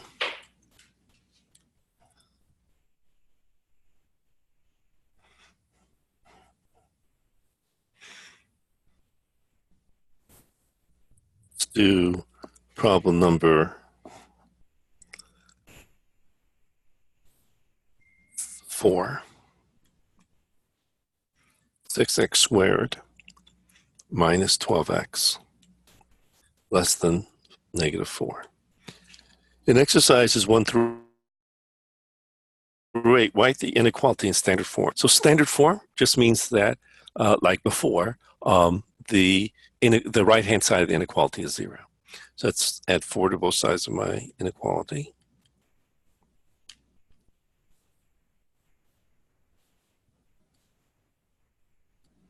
I would normally divide by 2, and I'd do if I could, but this is the standard form. Let me do problem number 20. X minus 1, x plus 2, x minus 3, less than 0. Once you put it in the standard form, you find the critical numbers. In exercises 9 through 20, find the critical points of the inequality. So let's find the critical numbers.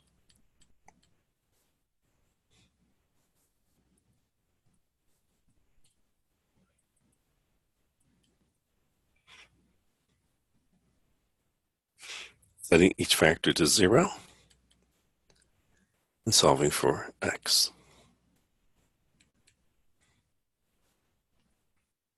Add 1 to both sides of your inequality of your equation. Add 2. Add 3. And so these 3 numbers are my critical point. They are my critical numbers.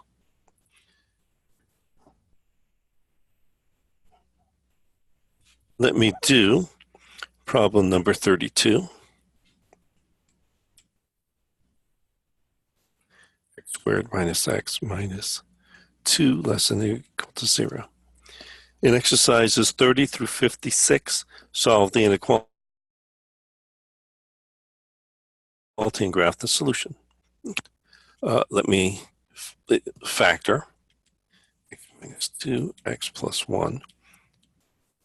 So now this is in factored standard form. Standard form is fine, but it's better if you factored everything on the left-hand side of your inequality. So now let's determine my critical numbers.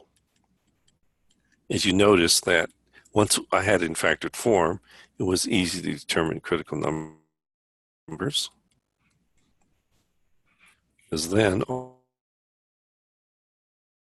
you needed to do, factor to 0 and solve.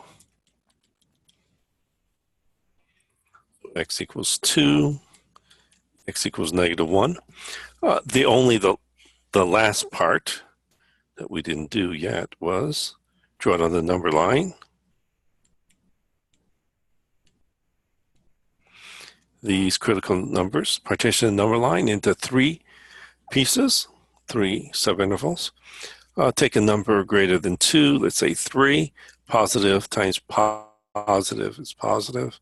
Between -1 and 2, let's say 0. Negative times positive is negative. Less than -1, let's say -2. Negative times negative is positive. We want this to be less than 0, so I fill in the plus. And let's make it a little bit bigger. I fill in the minus, sorry. I said plus, but I meant the minus. Now I want it to be less than or equal to 0, so I include both of these endpoints, both of the critical numbers. And so my solution is just the closed interval -1 to +2. And that's my solution. Let me do problem number 49.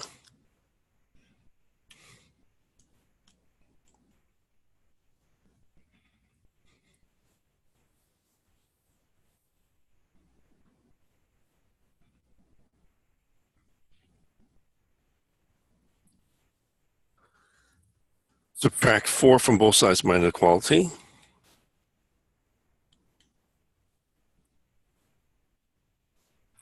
Multiply both sides of my inequality by -1. So this becomes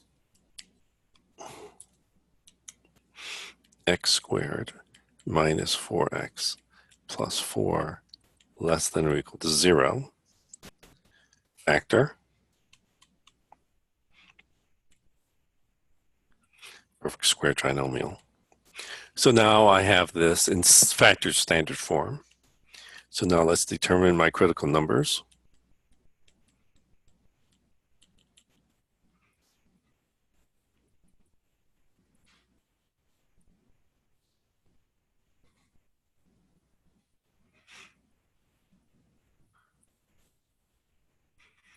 Set each factor to 0, solve for x.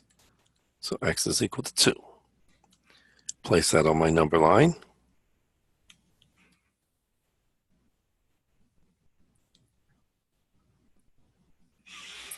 I take a number bigger than 2, let's say 3. 1 squared is positive. Take a number less than 2, let's say 0. -2 squared is still positive. Well, I want this to be less than 0. Well, none of these are less than 0 or equal to 0. Well, it could be equal to 0. And so the only solution is when x is equal to 2.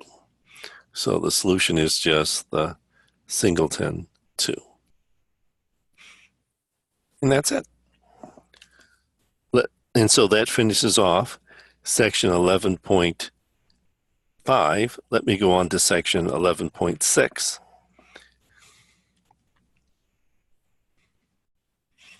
is really a continuation of this.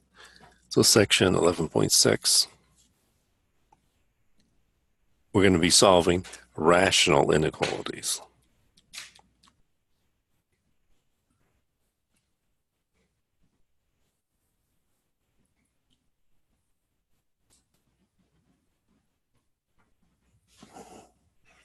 Okay, so on page 494,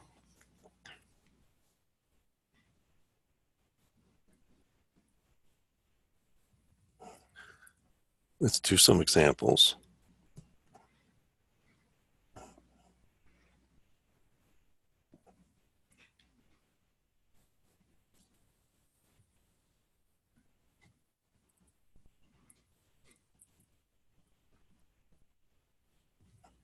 In exercises 1 through 16, solve the rational inequality.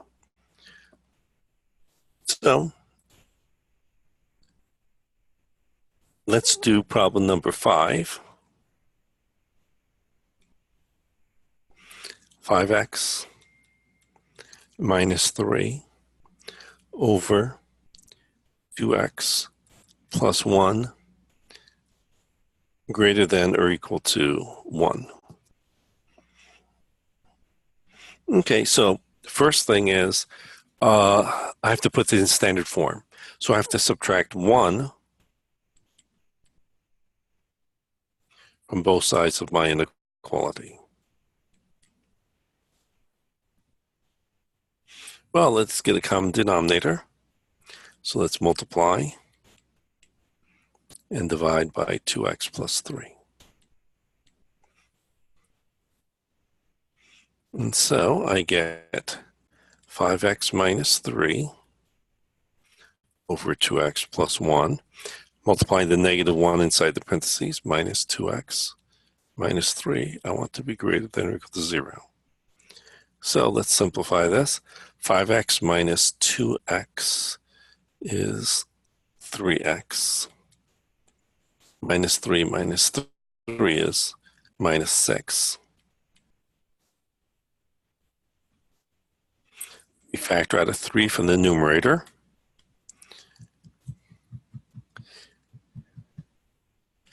And so I get 3 times x minus 2 over 2x plus 1 greater than or equal to 0. Now, of course, I could divide both sides of my equation by 3 because 0 divided by 3 is just 0. But this is in factored standard form. Let me determine my critical numbers.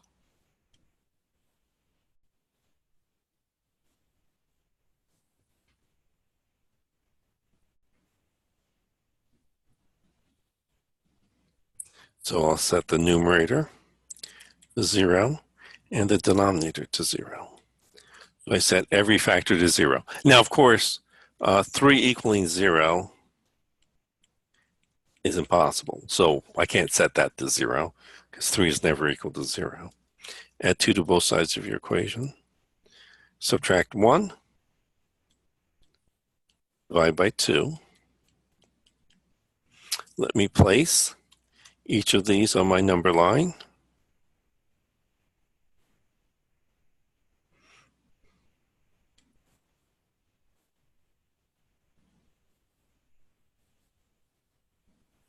Take a number greater than 2. Let's say 3. I get positive divided by positive is positive. Take a number between negative a half and 2, let's say 0. Positive times negative divided by positive is negative. Take a number less than negative a half, negative 1. Positive times negative divided by negative is positive. We want this to be greater than 0. And so you fill in the plus.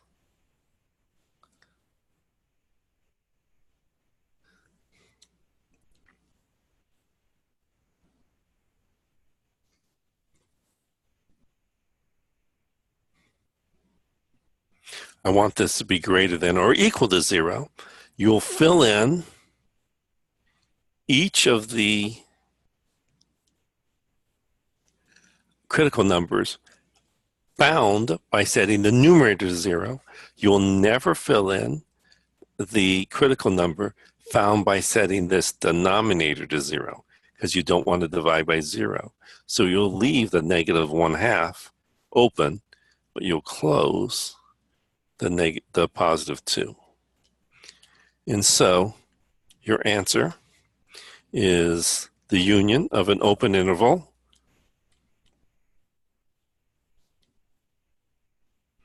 and a closed interval.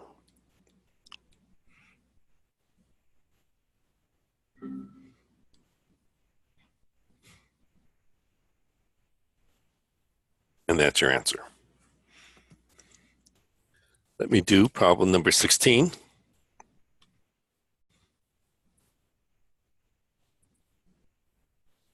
Two over x plus 1 minus 1 over x minus 3 less than 1/3. Get a common denominator. Let's subtract 1/3 from both sides.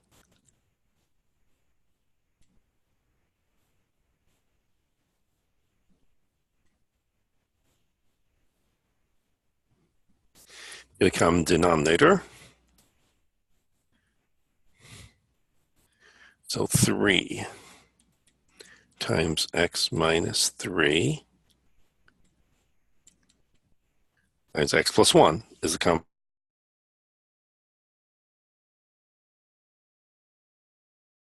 denominator.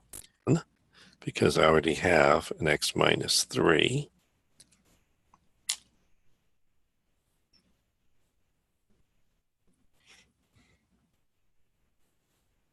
And I don't have an x plus 1 nor an x minus 3.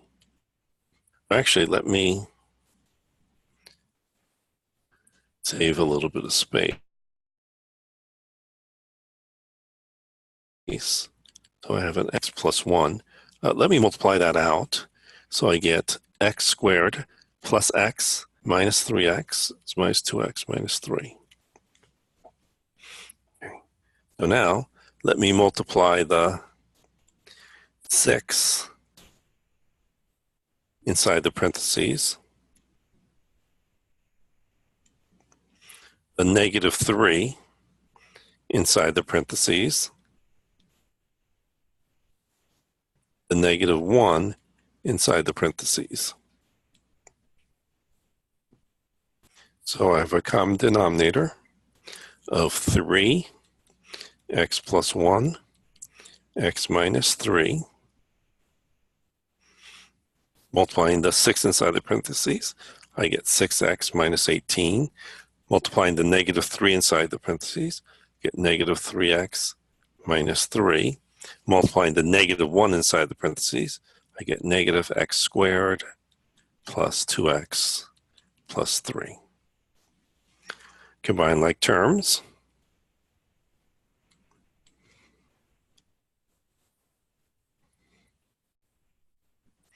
I get negative x squared. 6 minus 3x, 6x minus 3x is 3x, plus 2x is 5x.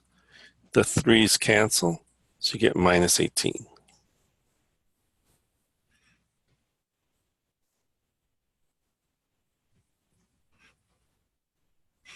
Okay. Let me multiply both sides of my inequality by negative 1.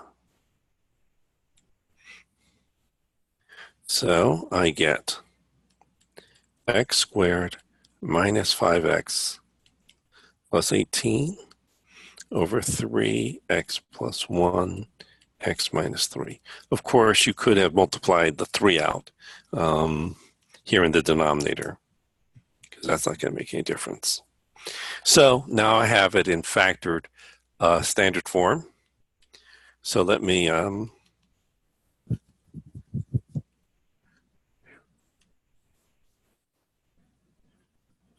determine my critical numbers.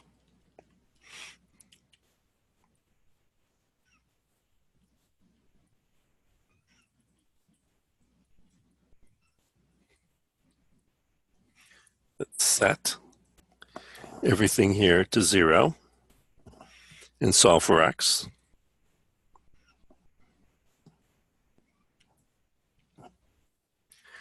So x squared minus 5x plus 18, set that equal to 0.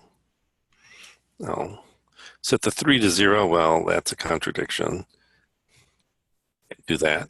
Set x plus 1 to 0 and x minus 3 to 0. So x equals -1, x equals positive 3. Let me use the quadratic formula to solve for x.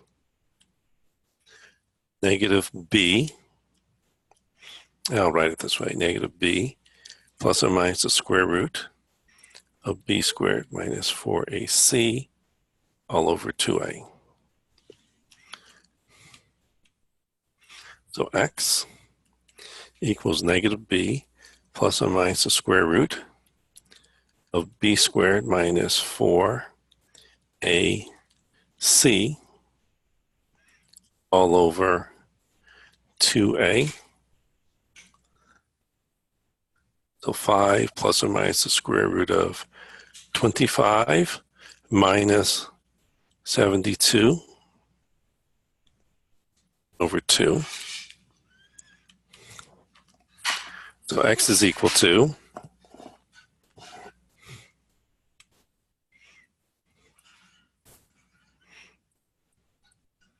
5 plus or minus the square root of a negative 47 over 2. Now, we don't want negatives in the square root when solving these rational inequalities. We only want to look at real roots. So I'm going to get rid of these. And so I only had, let's see, negative 1 and 3.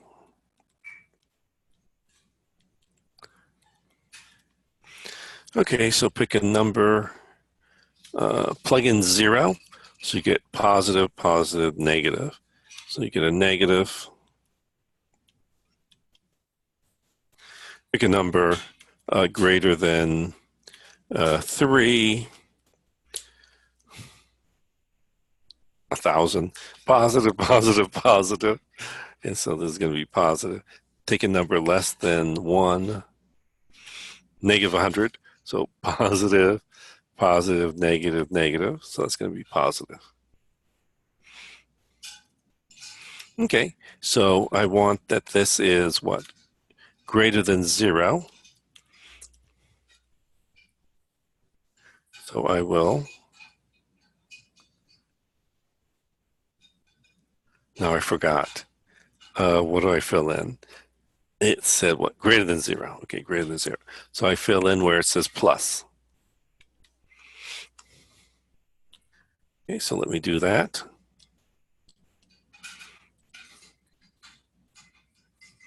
I'll fill in where it says plus here.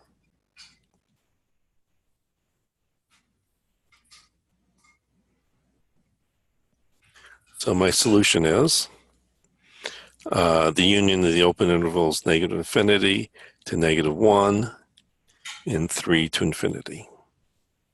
And that is my solution.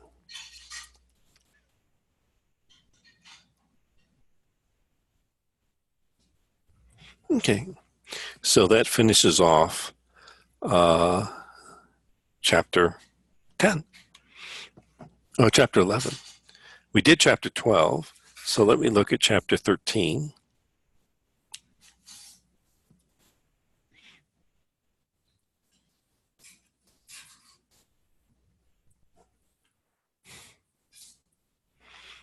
Exploring, so these are exponential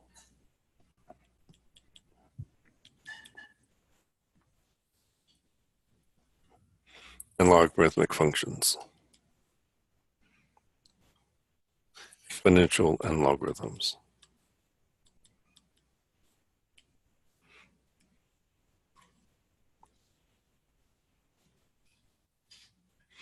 So section 13.1 is exponential equations.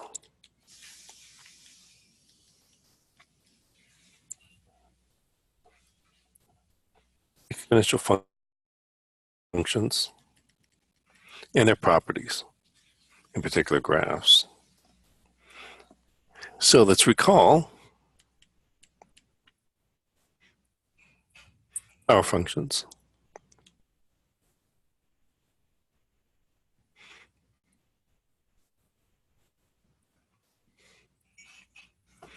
So f of x equaling, let's say, x to the pi, that's a power function, okay?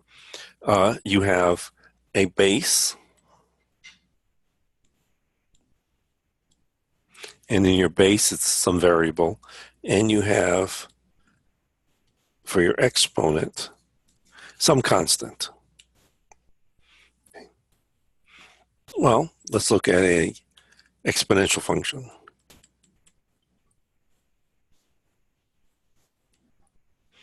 An exponential function will be very similar.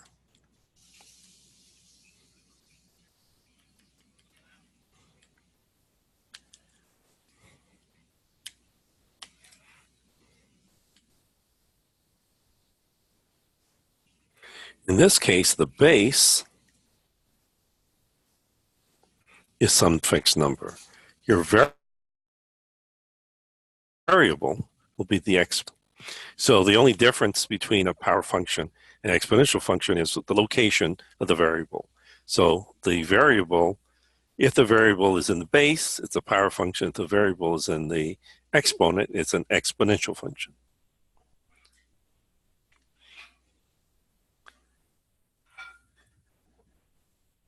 In general, for exponential functions, I will assume that the base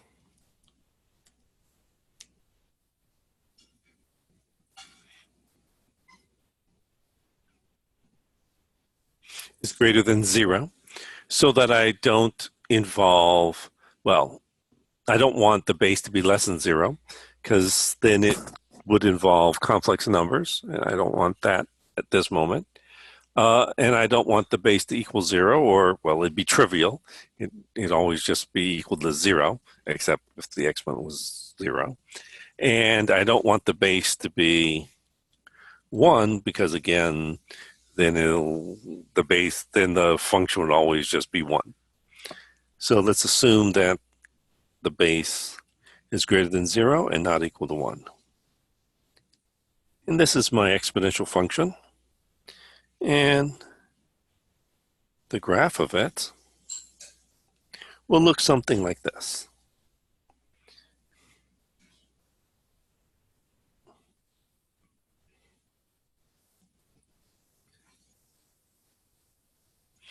If b here is greater than 1, it will be always increasing.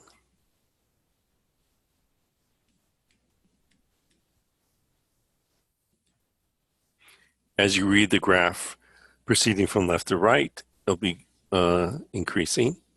It'll always be concave up. It'll be increasing in an increasing manner. It has no vertical asymptotes.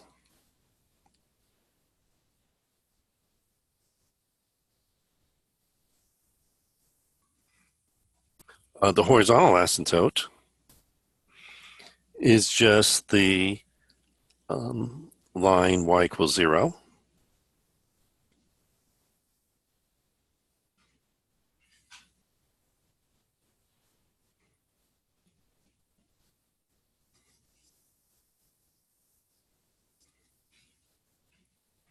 And this is actually as x goes to infinity, negative infinity.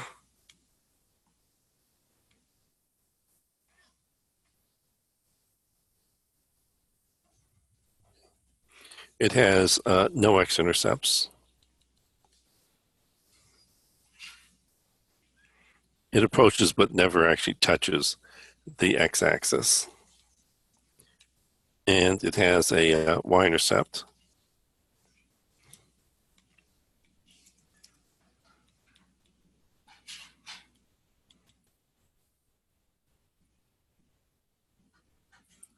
when y is equal to 1.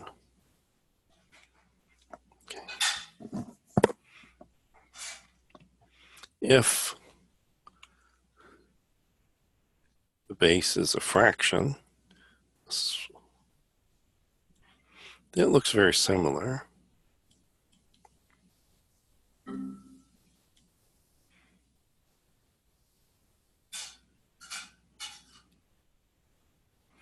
So let's say y equal b to the x. B is between 0 and 1. Well, in this case, it's always decreasing. Maybe let's change the color. So always decreasing.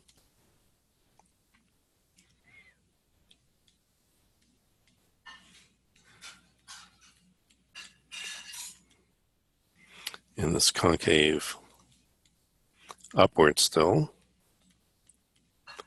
Has no vertical asymptotes.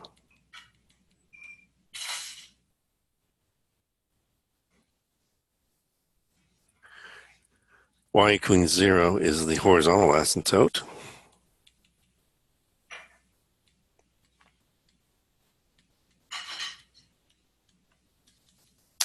This is as x goes to positive infinity. It has no x-intercepts.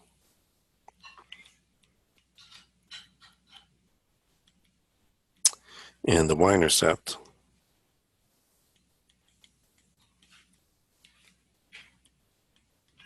is at 0, 1, just like before. Okay, so let me do some examples.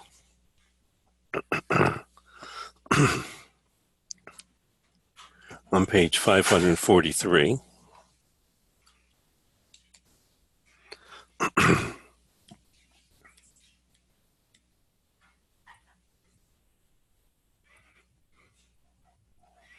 In exercises 1 through 28, sketch the graph of the function, give the coordinates of the y-intercept of each function, and the equation of the asymptote. Let's do problem number 1. F of x equals 3 to the x. Okay, so it just looks like this.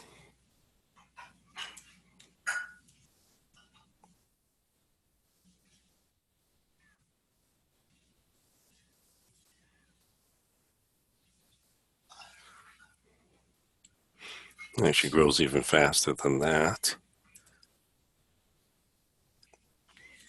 That's y equaling 3 to the x. It says the coordinates of the y-intercept, so the y-intercept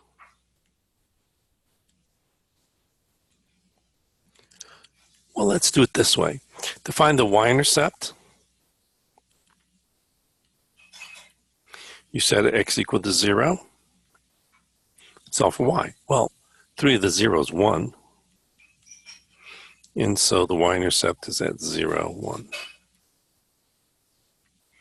Find the equation of the asymptote.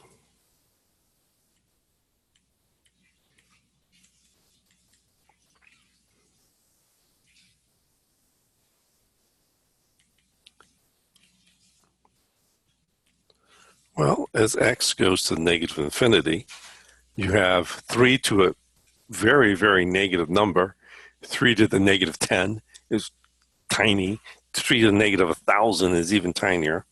And so you have y goes to 0. So the asymptote is just y equals 0.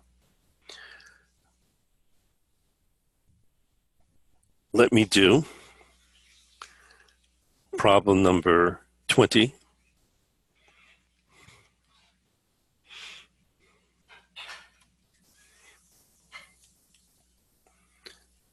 F of x equals 3 to the x plus 1 minus 2. Add 2 to both sides of your equation. Notice that this is just a translation of the equation y equaling 3 to the x. And this will be down 2. I'm going 2 in the negative y direction, and to the left 2, 1. So I'm going 1 in the negative x direction. And, well, we've already graphed y equaling 3 to the x. I just did it here. So it's going to look very similar. It's just a translation of this. Come on, move. Come on. Thank you. And so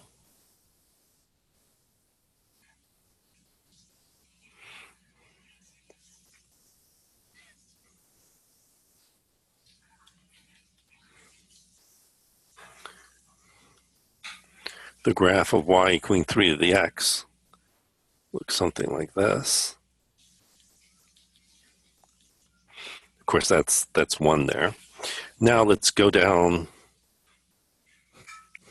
Okay, it's good enough. Okay, so let me try to draw it a little bit better.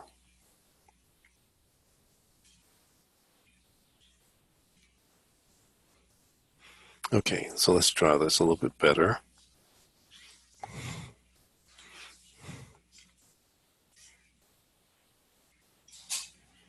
Okay, so this is y equaling 3 to the x. So now it says to go down 2. So I'm going to go down 2 and go over to the left 1. So I more or less have moved this x-axis down by 2 and the y-axis by 1. Okay, so now let's try to draw the graph of this.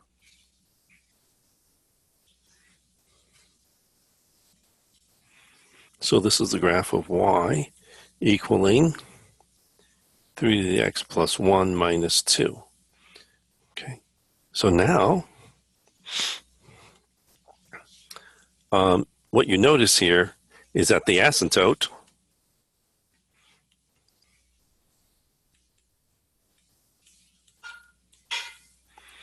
the y equaling 0, x equaling 0, oh, no, the line y equaling 0 moved down 2 to actually y equaling negative 2.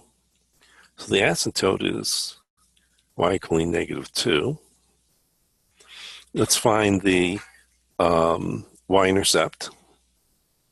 There, by the way, there is an x-intercept, but they only want the y-intercept. So let's find the y-intercept.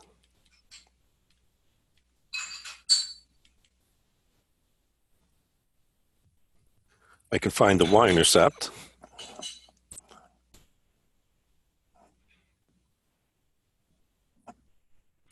by setting x equal to 0 and solving for y. And so 0 plus 1 is 1. So I just get 3 minus 2, which is 1. And so the y-intercept is at 0, 1. So it actually, oh, they didn't quite, it looked like it intersected. I slightly missed it off, but these guys go at intersect at the same point. Okay. Next, let me give you the following. So let's recall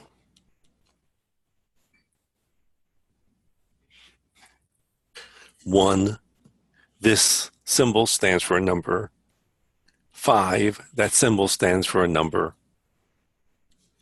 Pi, that symbol stands for a number. Well, this symbol here will also stand for a number. And so these are all examples of numbers. So E is just a special number. So the number E, named after Leonhard Euler. So it's the first letter of his last name. And so E is just, well, 1, plus 1 over 1 plus 1 over 2 times 1 plus 1 over 3 times 2 times 1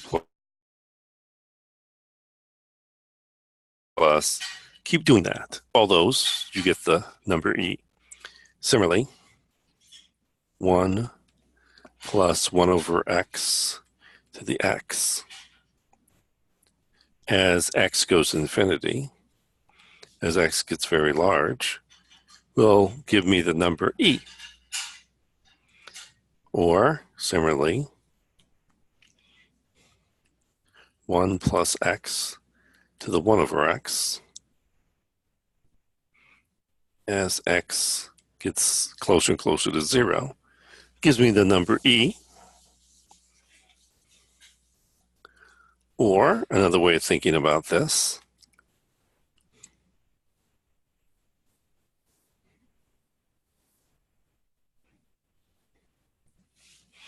if I look at the graph of these exponential functions, well, the graph of like 1 to the x is just the horizontal line, y equals 1. If I look at the graph of y equals 50 to the x, it's a very, very steep.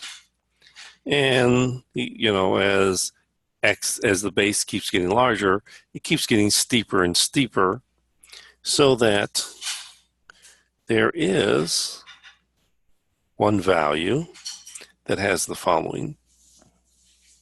If I look here at the line that just touches this graph at x equals 0,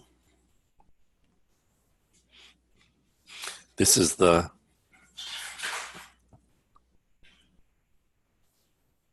best linear approximation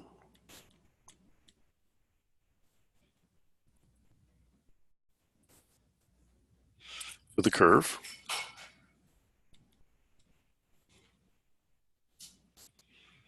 Y equaling, well, we'll actually call this e to the x.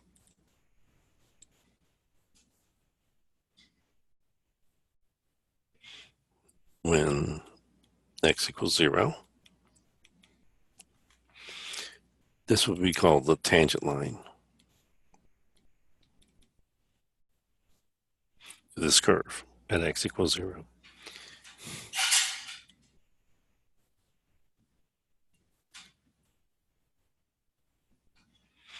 It is the line that just touches the curve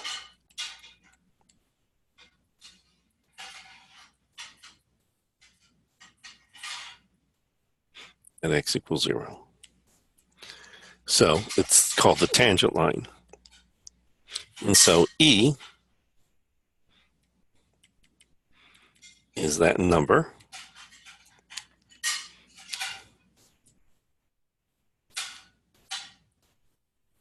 So that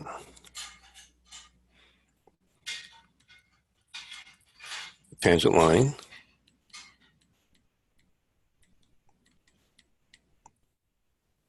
to y equaling e to the x when x equals 0 has a slope of 1. So this tangent line here will have a slope of 1.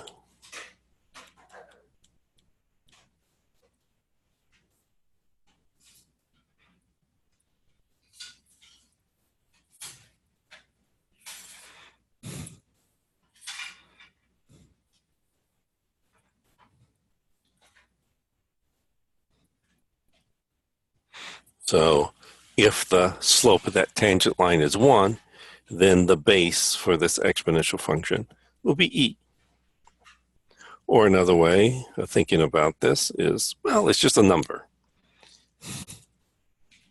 It is 2.718288245235366028, etc.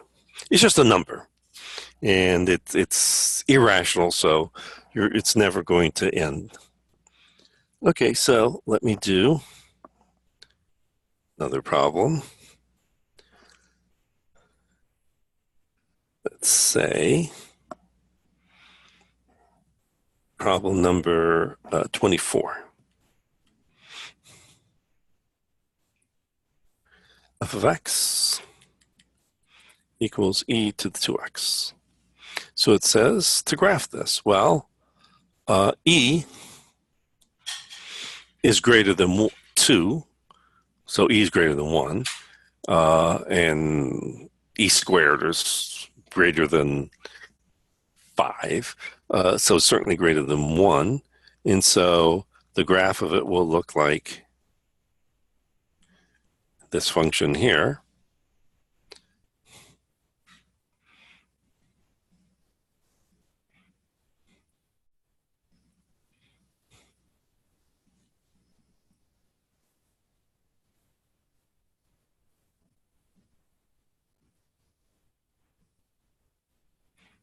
This is a graph of e to the 2x. And as before, the asymptote is just y equals 0, and the y-intercept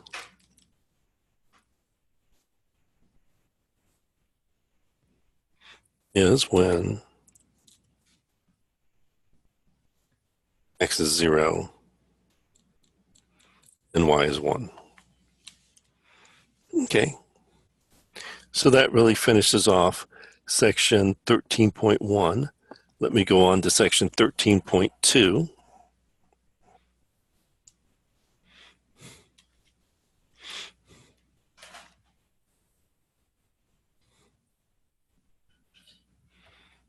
The meaning of logarithms.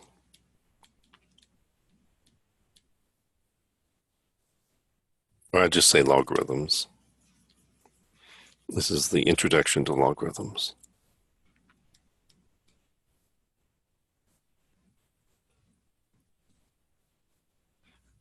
Okay, so let's recall 2 cubed is 8.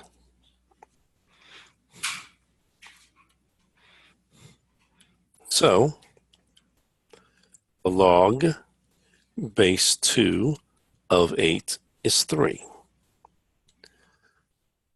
I have a base of 2. I have an exponent of 3. And I don't know, this is the result, let's say, and result of 8. So the logarithm is just an exponent, is the exponent of the base that yields the result. So log base 2 of 8 is 3, since the exponent of 2 that gives us the number 8 is 3. So it is that exponent. So the logarithm is that exponent of the base that gives us our result. So note, oops.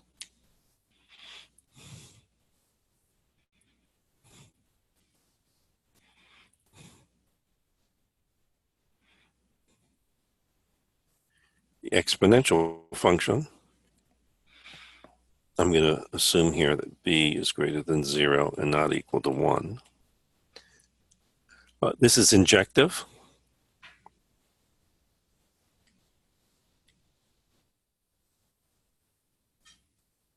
Therefore, it has an inverse function.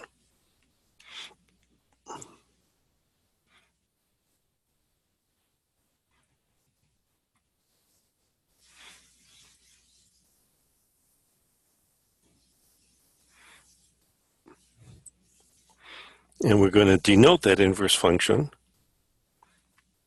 by the logarithm.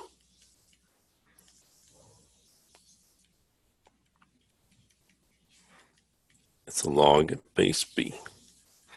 And so the logarithm is just the inverse function of the exponential function. So,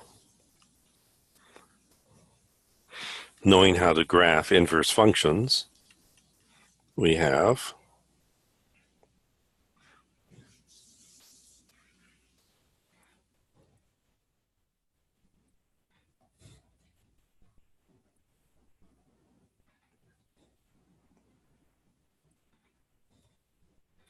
graph of the logarithm for the base being greater than 1 looks like this. It is always decreasing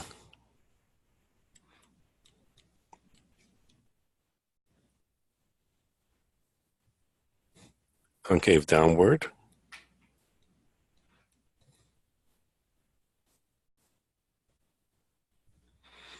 It has no horizontal asymptote.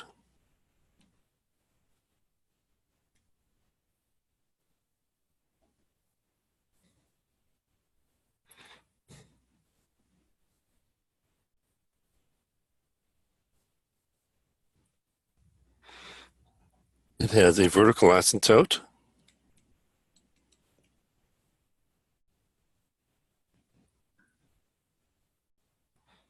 of x equaling 0. In this case, is y is going to negative infinity. And it has a x-intercept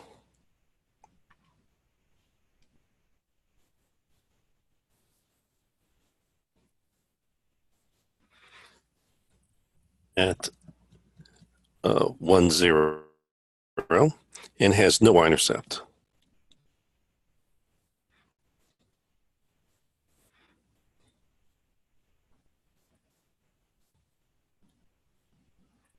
Okay.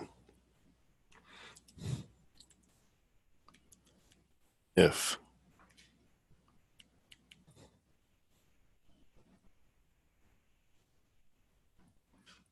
y equaling log base b of x, for b being between 0 and 1,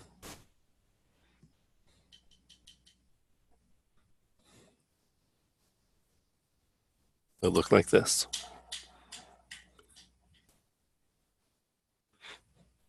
Oh, why did I say decreasing?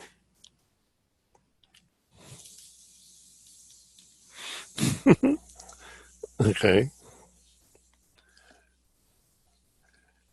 So this will be always decreasing concave upward.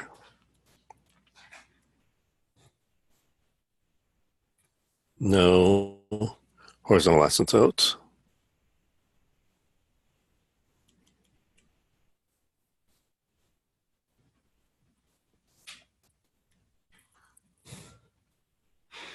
The vertical asymptote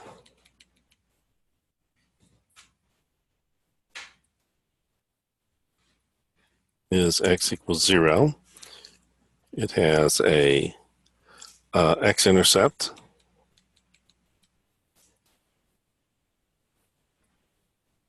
at 1, 0, has no y-intercept.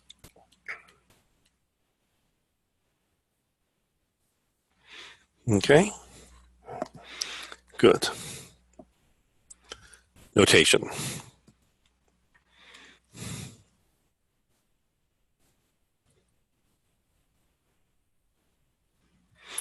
So the common logarithm.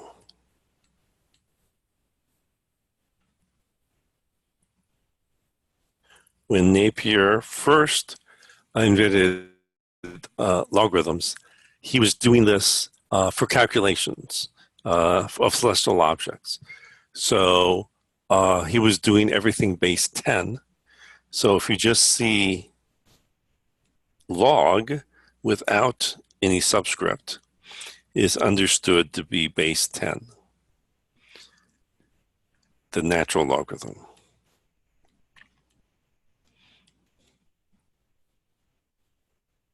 If you see ln, then this is understood to be the log base e, where e is that number that I just introduced 5 minutes ago. So let me do some examples. Say on page 549.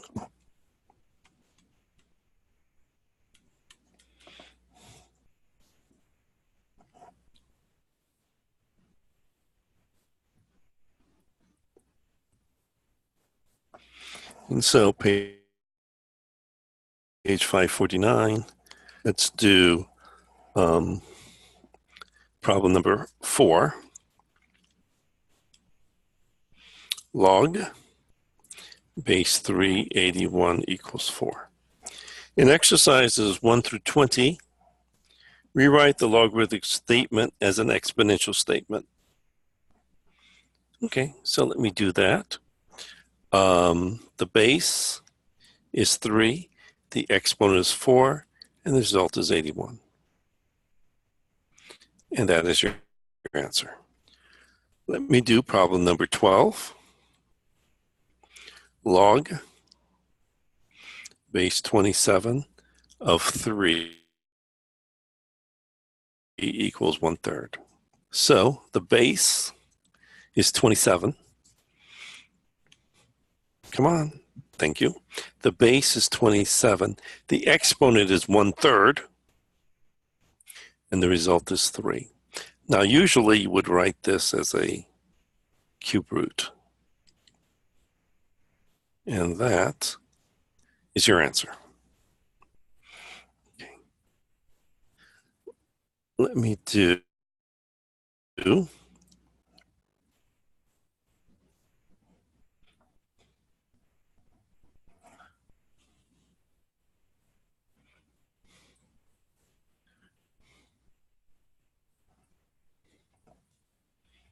let's say 13.1 second. 1 second here, wait.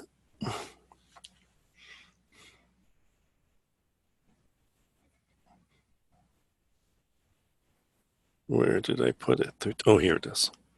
Let me do problem number 22.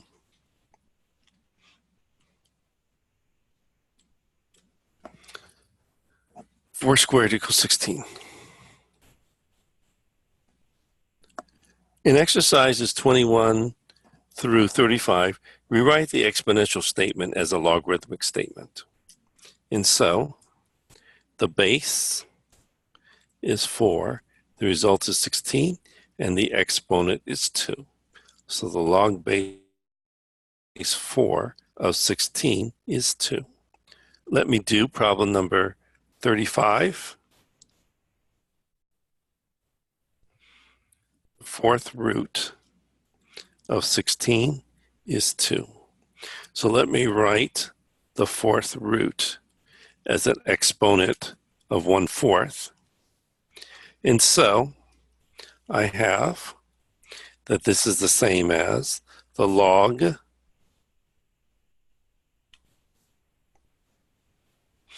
base 16 of the result 2 is equal to the exponent 1/4.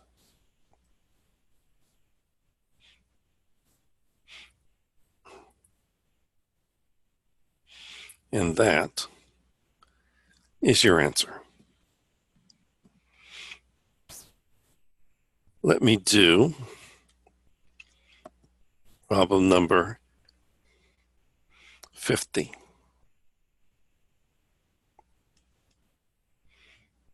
F of x equals -2 plus log base 3 of x minus 1. In exercises 36 through 50, sketch the graph of the function, give the coordinates of the x-intercept and the equation of the asymptote. Okay. Let me rewrite f of x as y.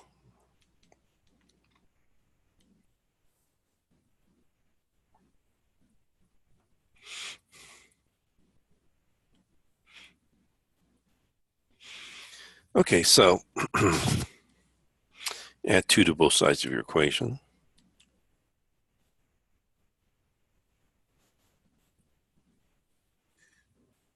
So this is just a translation. You'll translate y equaling log base 3 of x. And this will be down to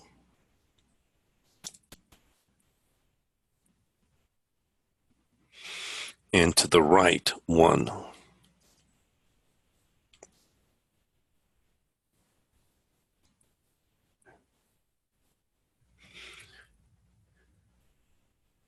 So let's actually find the x-intercepts.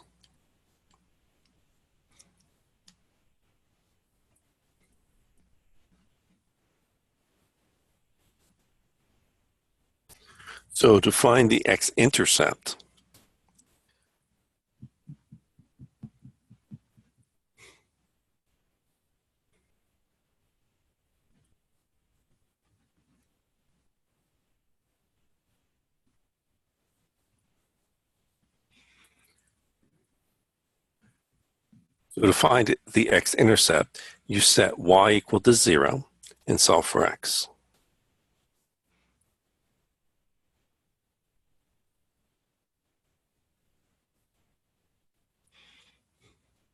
So 0 plus 2 equals the log base 3 of x minus 1.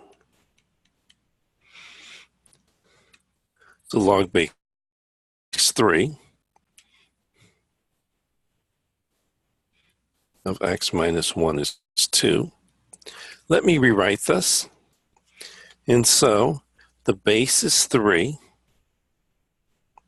the exponent is 2, and the result is x minus 1. And so x minus 1 is 9. Add 1 to both sides of your equation. So x is 10.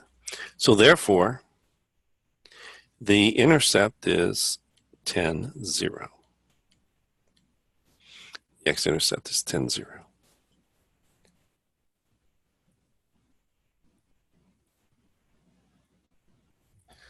Let's find the equation of the asymptote.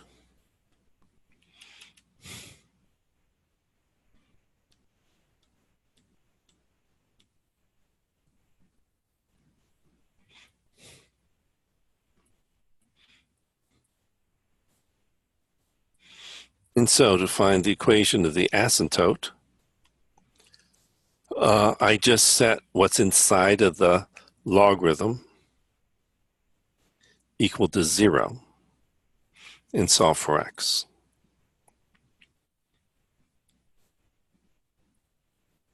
We'll set x minus 1 equal to 0. So x is equal to 1. So the asymptote is just x equal 1. So let's graph this.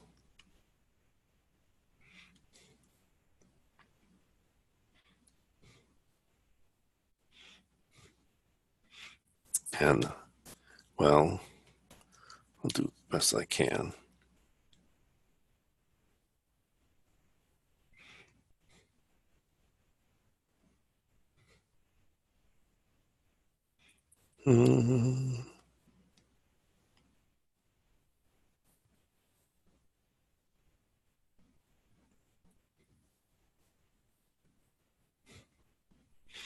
Okay, so 1, 2, 3, 4, 5, 6, 9, 10. I'm more or less make it out there. Okay, so that's the intercept. And let's see. I'm going to take log base 3. Okay, so that's the original function. So log base 3 looks something like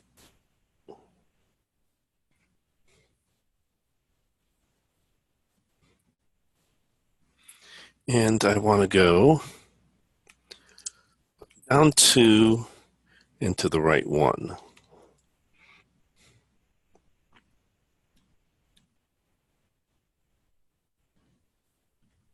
So that means I'm going to be moving this guy over, the y-axis over 1, and I'm going to bring this guy down by 2. So it's going to look something like that.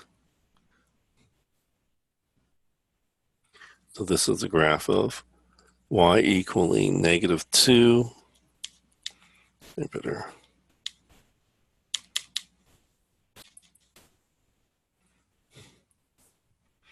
y equaling -2 plus log base 3 of x minus 1.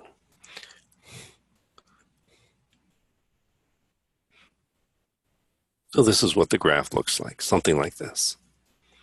Okay, so let me go on to section 13.3. Properties of logarithms.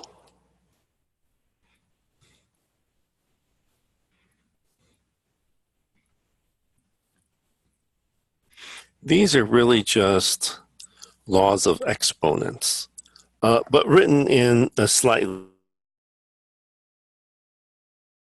different fashion. And so, let me do the properties.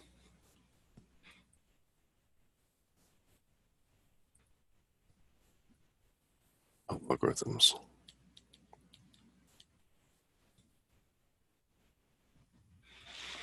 So let me assume here b is greater than 0, not equal to 1.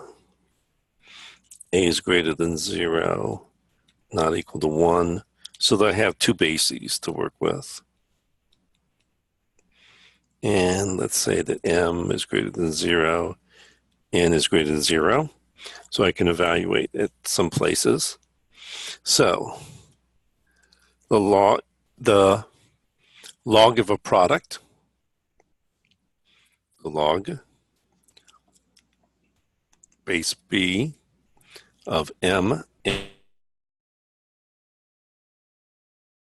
n is the sum of the logs. This is log base b of m plus log base b of n. The log of a quotient is the difference of logs. So the log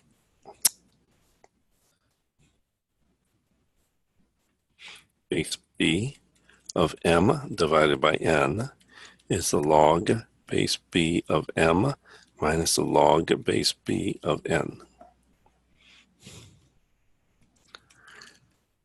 The log of a base to a power, let's say r, is just the product of that exponent times the log of the base.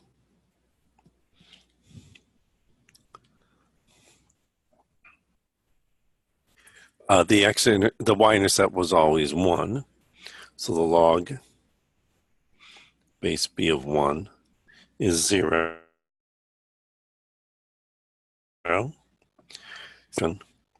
Is the inverse of the logarithmic. Since the logarithmic function is the inverse of the exponential function, I have that the log base b of b is 1, and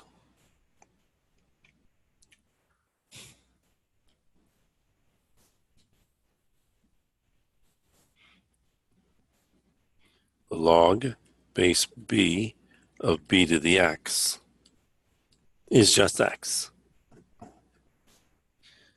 And b to the log base b of m is just m. And I have the change of base formula that if I have any base, I can change it to any other base I wish by using the following formula.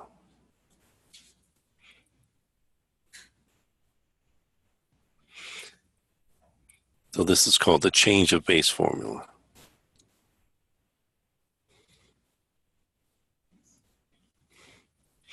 So that's why we can just do everything in terms of log base e or log base 10. for any formula before the 1970s, everything was always written in terms of log base 10, because that's what all the tables were in. But after the 1970s, when we were able to have handheld calculators, everything is now done in base E. So I'll actually be using base E for everything. And well, a different way of writing the change of base formula: log base A of B times log base B of M is log base A of M, where it looks sort of like the B's cancel. Okay, so let's do some examples. Let's say on page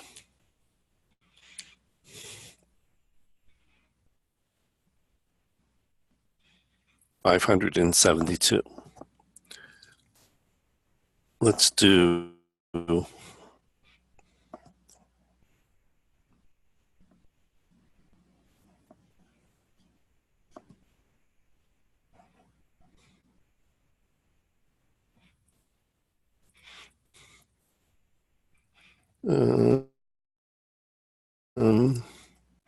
problem number 4. In exercises 1 through 30, use the properties of logarithms to expand the logarithmic expression. So I have log x, y, z.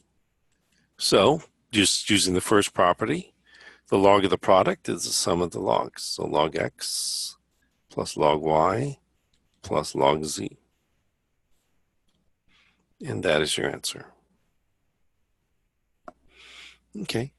Let me do problem number 18.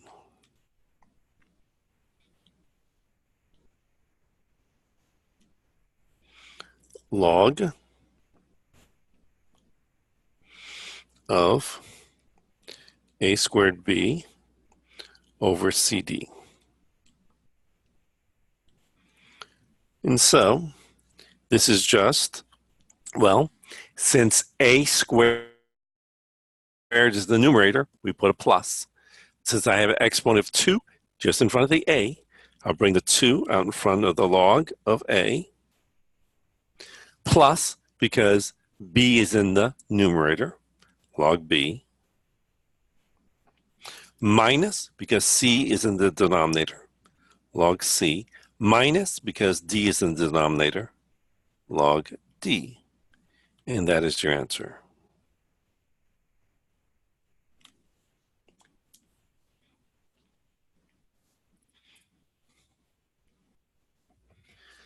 Okay.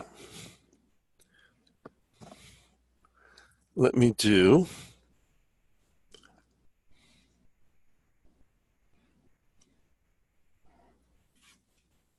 oops.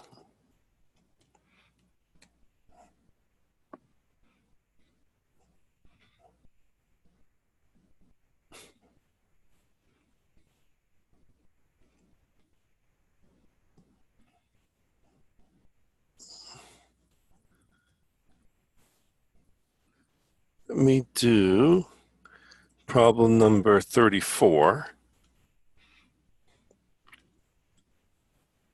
Log. Actually, let's do something with the 38. Something that's not a common logarithm. So 3 log base 3 of x minus log base 3 of 15. In exercises 31 through 46, use the property of logarithms to rewrite the expression as a single logarithm. So we're going to go in the other way. So rather than writing it in this form, it's written this way, I want to rewrite it in the first form. So this is going to be the log base 3. There's a plus in front, so this will be in the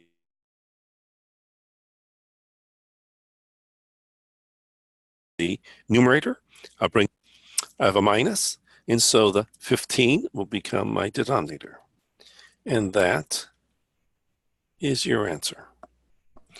Let me do problem number 45.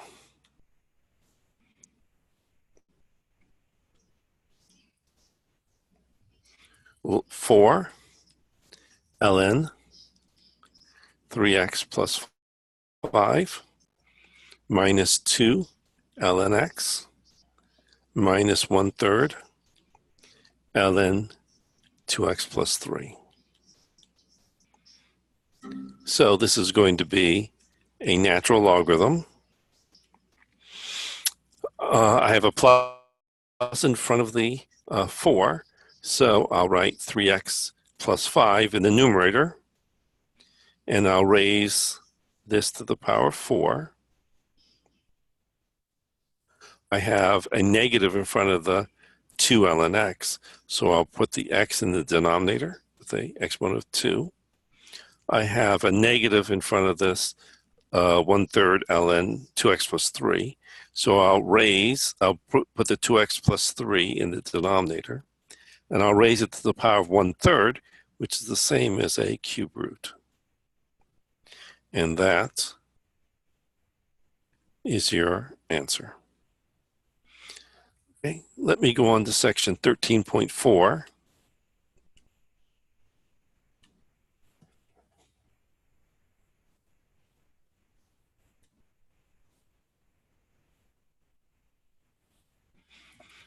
Solving exponential equations.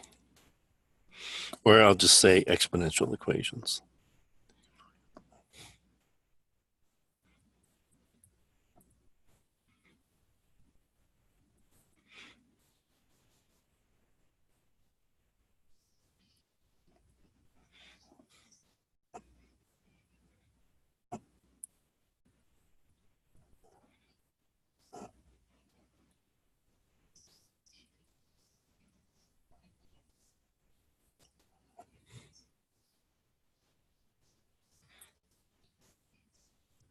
So an exponential equation is an equation where you have a variable in the exponent.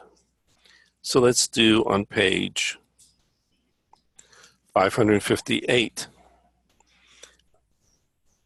Let me do problem number 3. 2 to the x equals 64. In exercises 1 through 28, solve the exponential equation by writing both sides of the equation as exponential expressions with the same base.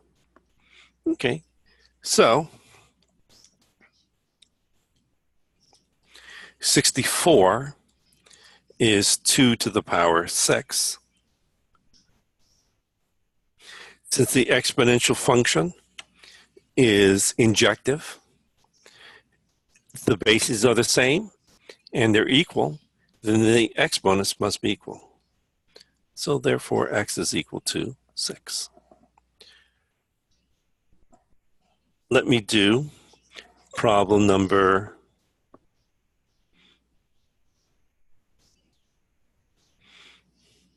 17.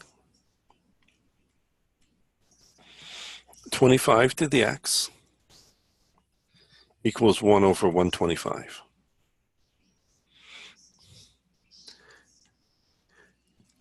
"25 is 5 squared. 125 is 5 cubed. So 1 over 125 is 5 to the negative 3.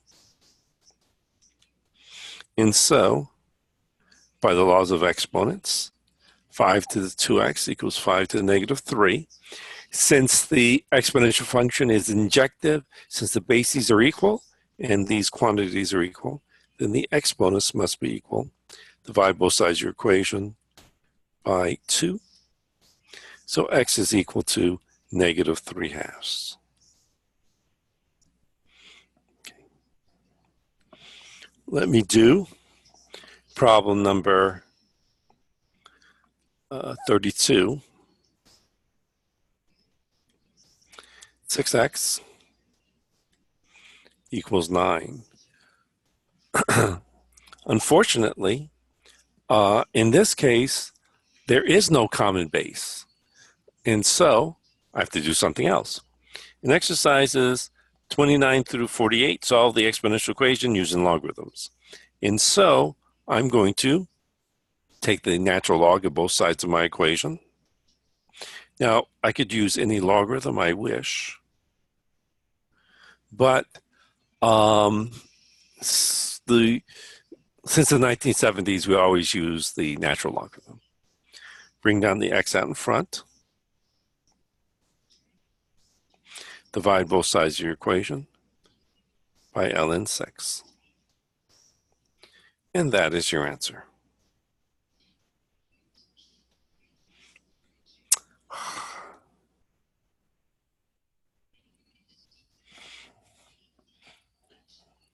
Let me do oh,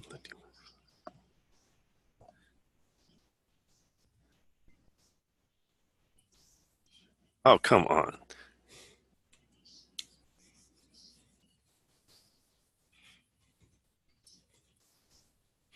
Okay, so I guess that's it for that section.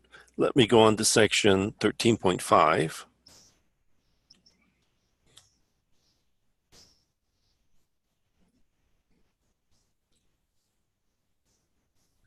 Logarithmic equations.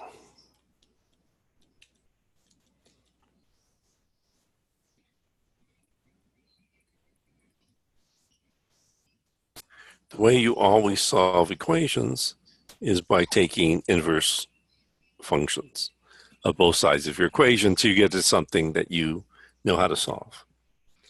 So let's do on page 563.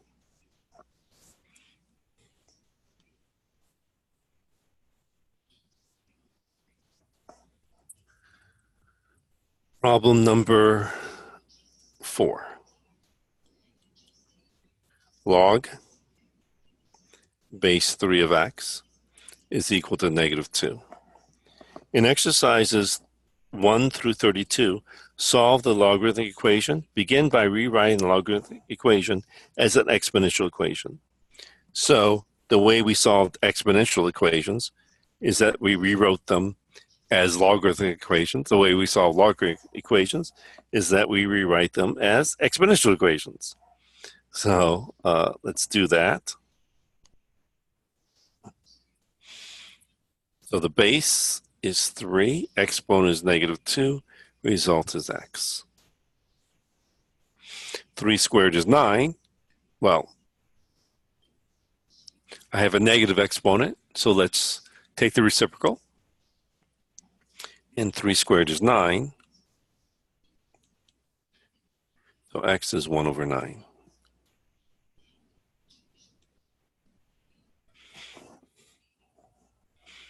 Let's do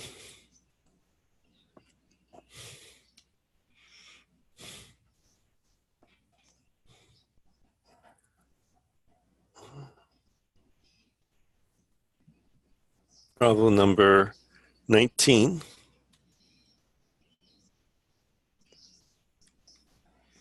Log base 3 of 2x minus 3 minus 3 equals 0. I have to first isolate my logarithm on one side of my equation. Then let's rewrite this logarithmic equation as an exponential equation. The base is 3, the exponent is 3, and the result is 2x minus 3. 3 cubed is 27. Add 3 to both sides of your equation and divide by 2. So x is 15. Now, I should have said this before. If you plug this back into the original equation, notice that you're taking the logarithm of a positive quantity, so that's fine. If you're taking the logarithm of anything that's non-positive, then you'd have to exclude it. It would be an extraneous solution. Notice that if x is 15, we're again taking the log of a positive quantity, so this is fine. Okay. Let me do problem number 32.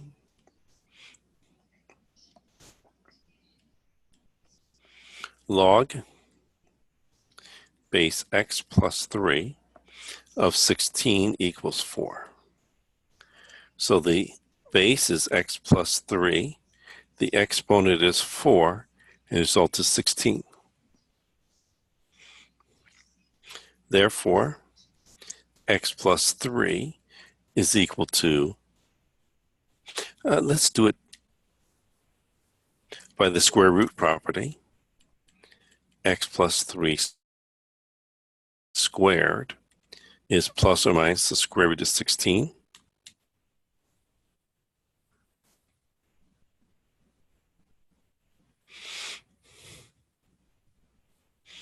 So x plus 3 squared is plus or minus 4.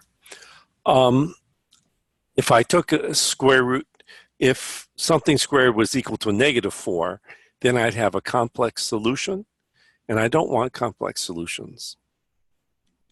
So x plus 3 squared is equal to 4, because I want to get rid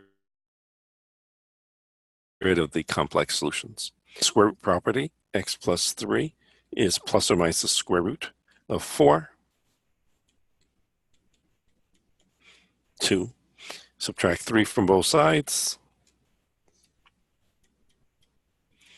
So x is equal to negative 5 or negative 1.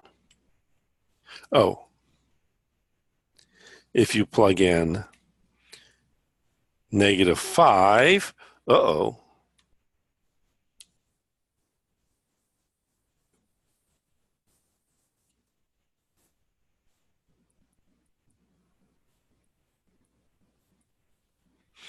If you plug in negative 5, you're going to get a negative 2 here. But you don't want bases that are less than, well, that are non-positive or equal to 1. So that's not going to work. So I've got to exclude that. Come on, move. Thank you. So let me exclude the x equal 5, negative 1. Well, the base would just be 2, and that's fine. That's greater than 0 and not equal to 1. And so my x here is negative 1. Let me do problem number 44.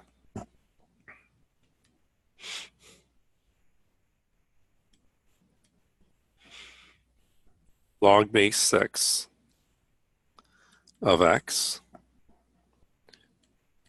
plus log base 6 of x plus 5 is equal to 1. In exercises 33 through 53, solve the logarithmic equation using the properties of logarithm. And so the sum of logs is the log of their product. So this is the log base 6 of x squared plus 5x. Let's rewrite this as a exponential form. And so the base is 6, exponent is 1, result is x squared plus 5x. Subtract 6 from both sides. Factor.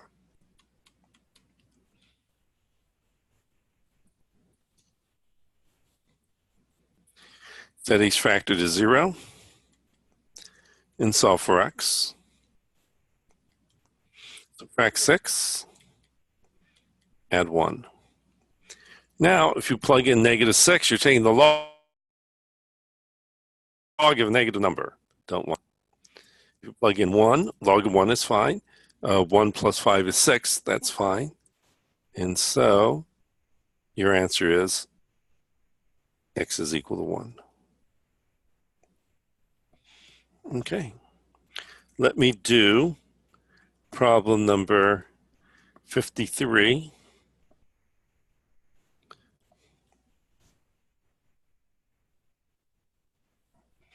Log base 6 of x plus 3 over x minus 1 squared minus 2 equals 0. Add 2 to both sides of your equation.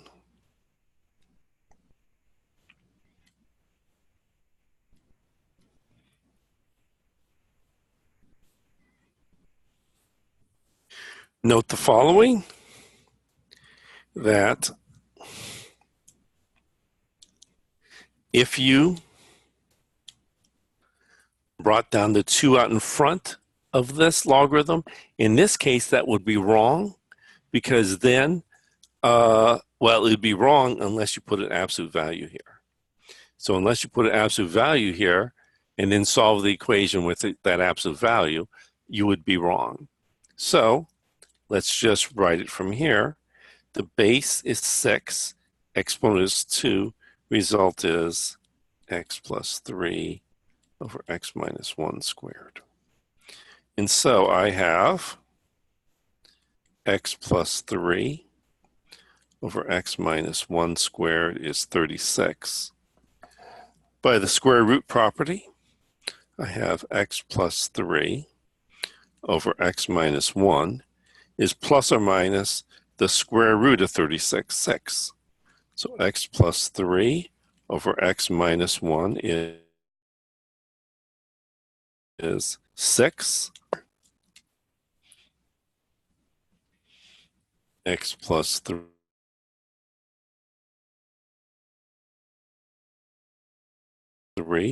over x minus, multiply.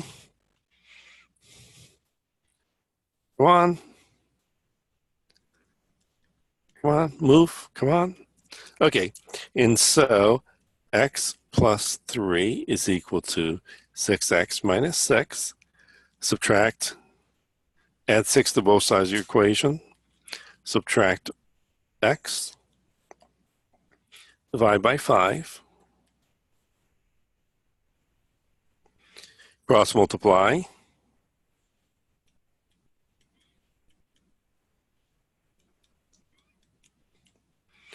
Add 6x to both sides of your equation. Subtract 3 from both sides of your equation. Divide by 7. When x is 9/2, you're not taking the log of a negative number, a non-negative number. When x is 3/7, you're not taking the log of a negative, a non-positive number. Therefore, you have 2 solutions.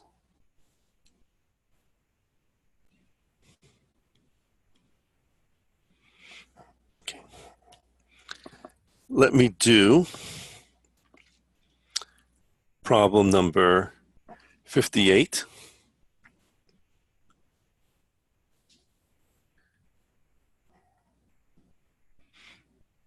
Log 2 of 16. In exercises 54 through 68, evaluate the expression, the logarithmic expression. Well, 2 to what exponent is 16? Well, 2 to the 4th is 16.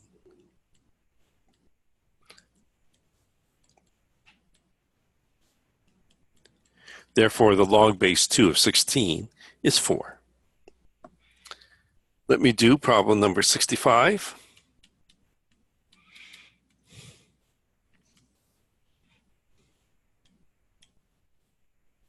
Log base 5 of 8.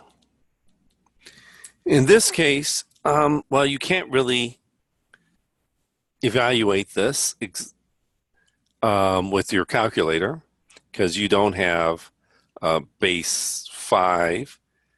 But what you can do is use your change of base formula. And so that's what I'm going to do, is just use my change of base formula. So this is the same as, well, I can use any base I want. I'll use the common logarithm because it looks nicer when I write common logarithm. So this is log of 8 over the log of 5. And this is approximately equal to, so this is what it is exactly. But approximately it is 1.2920 29674, etc. So that's an approximate value for it. Let me do section 13.6.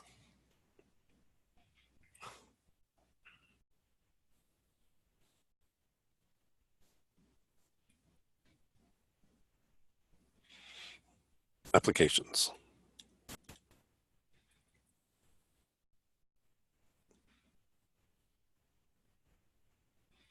So if I assume that the relative growth of some process or decay of some process is constant, then they will exhibit what we call exponential growth or exponential decay. So if I assume that the rate of change of some object is proportional to the amount, then it will exhibit, again, exponential growth if that constant is greater than 0, and exponential decay if that constant is less than 0. So let me talk about exponential growth.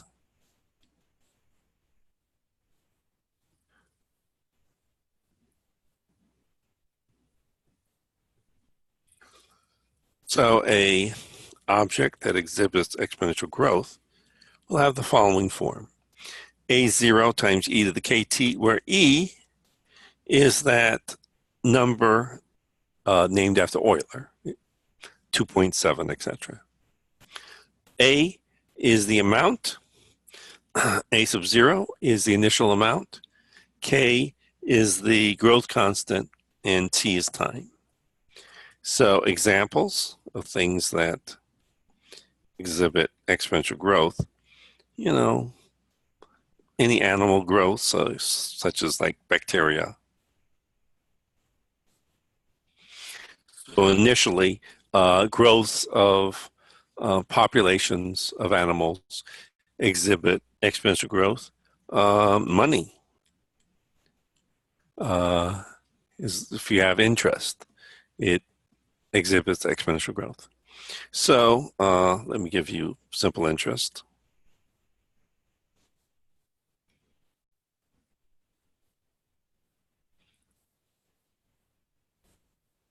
All of these are really just the same form. They just, for historical purposes, look different. So A equals P1 plus R to the T. So here A is the same as A. Instead of A0, I write P, the principal.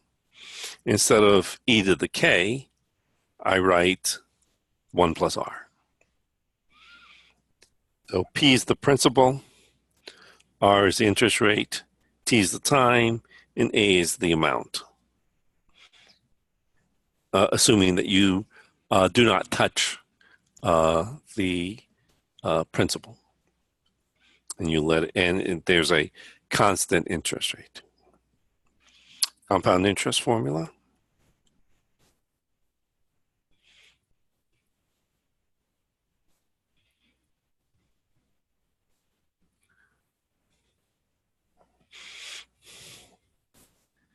A equaling P 1 plus R over N to the NT.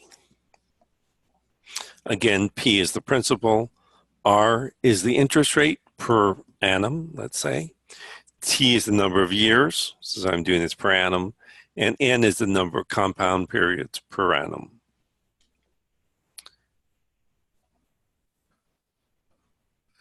Suppose we do this for every fraction of every second of every day, then we say that we do this continuously. So the continuously compounded interest formula.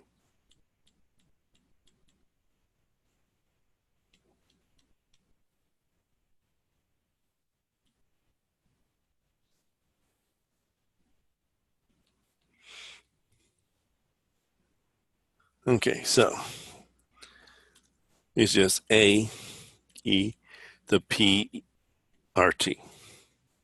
So in this case, it looks identical to this initial form. Just instead of A0, I write P. Instead of K, I write R. Again, P is the principal, R is the interest rate, continuous, compounded continuously. So doubling time.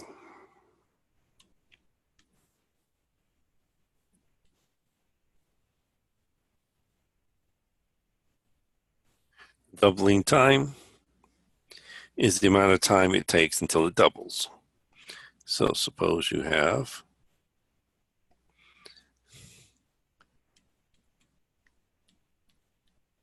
initially some amount,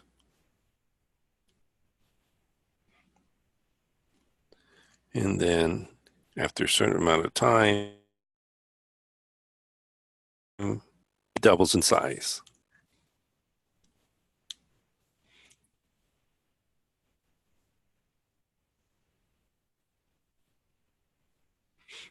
Okay. Then this amount of time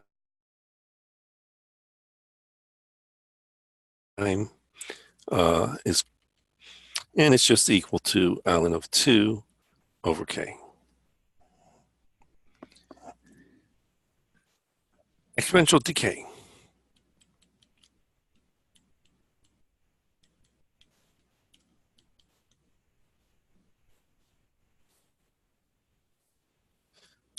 Well, in chemistry and physics, they give a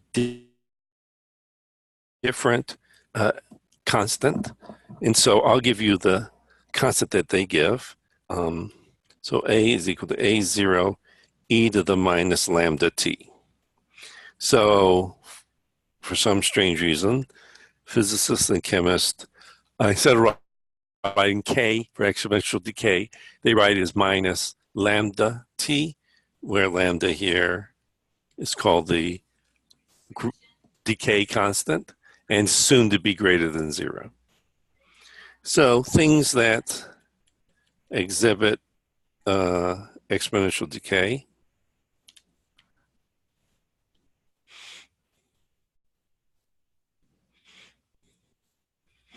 mostly I'd say the standard one is radioactive decay. Okay.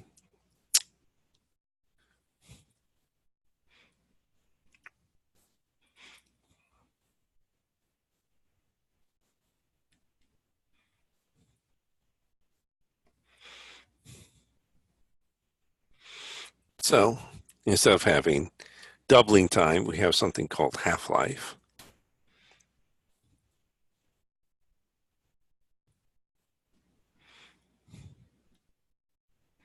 Denoted T sub 1/2. And it's just equal to ln of 2 over lambda.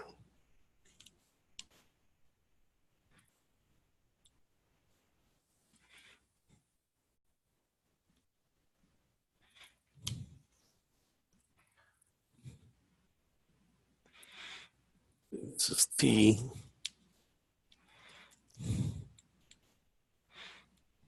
A.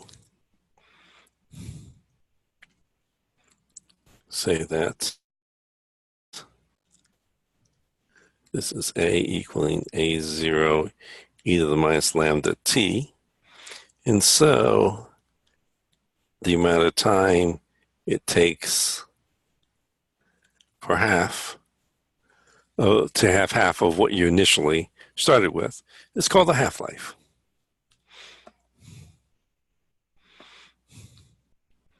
Let me do an example.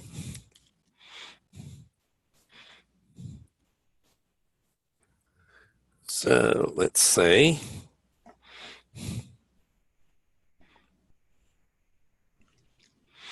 we have some Indians from the Smart Indian Investor Club.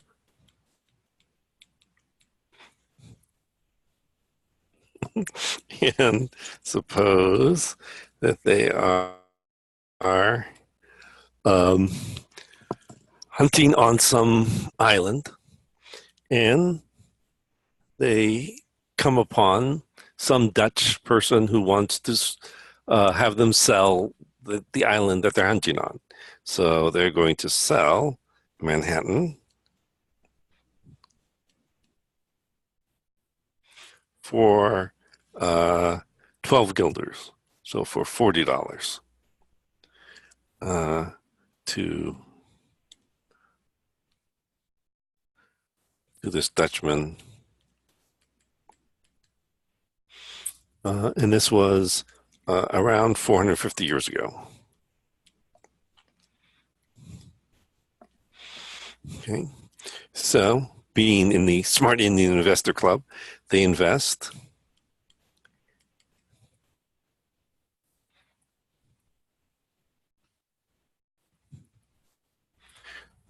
it and get vested in the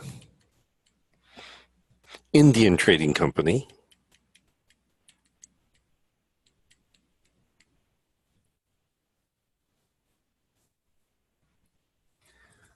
getting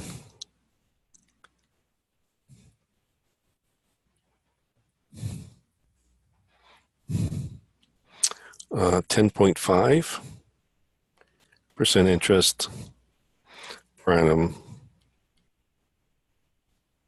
compounded continuously.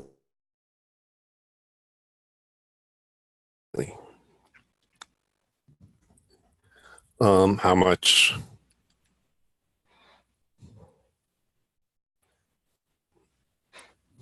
do they now have? Is this now worth?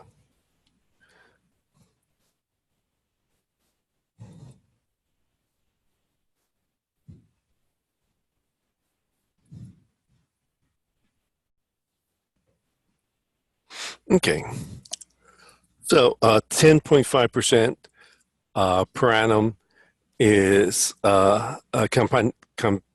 compounded continuously is what the U.S. stock market gets on average. And so that's why it was picked. And so let's see how much they have. So A equals PE to the RT. So they had how much? $40. And the interest rate is 0.105. And this is for 40 years. No, for 450 years.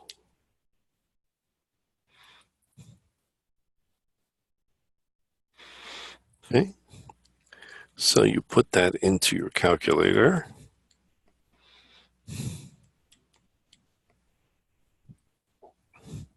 And you get approximately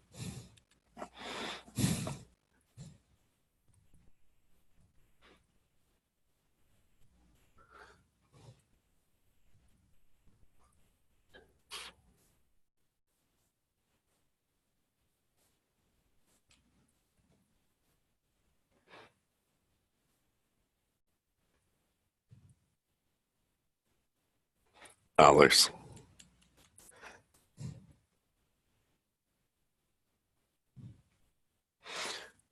Thousand, million, billion, trillion, quadrillion, quad, sestillion, 13 sestillion dollars.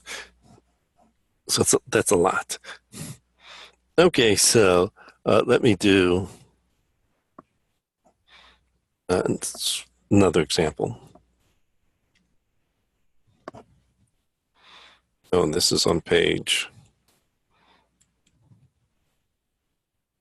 Oops.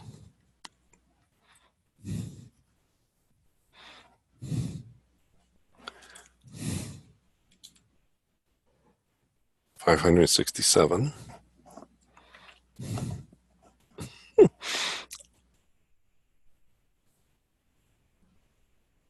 Let me do problem number 11.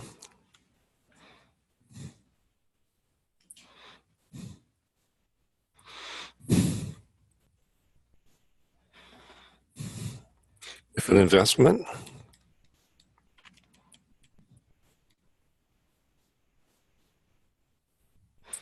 is attained to value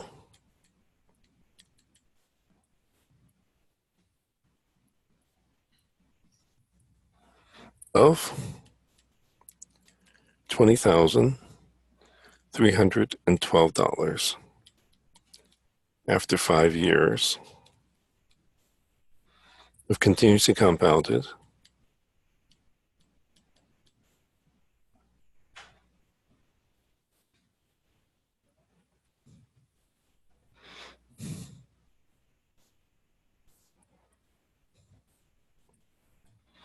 at, oh, this is really low, 3.75% interest.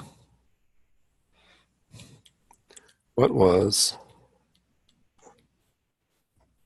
the original amount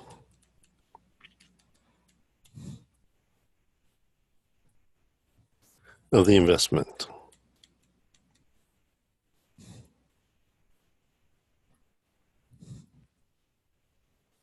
Okay, so let's check. So A equals PE to the RT.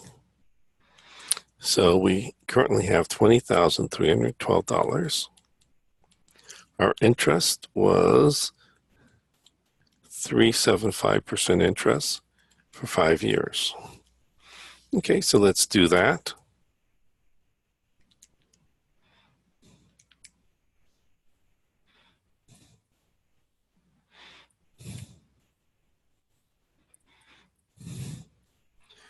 This is 0.1875.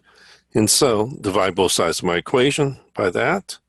So P is 20,312 divided by E to the 0.1875.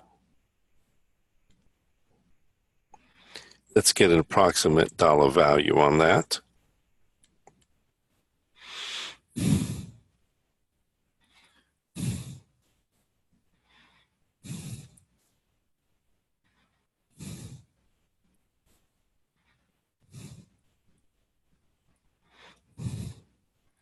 $1,63839.23945. So let's say that you initially had $16,839.24.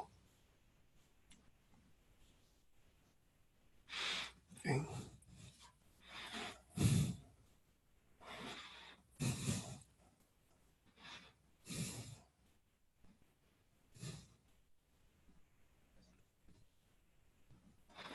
It's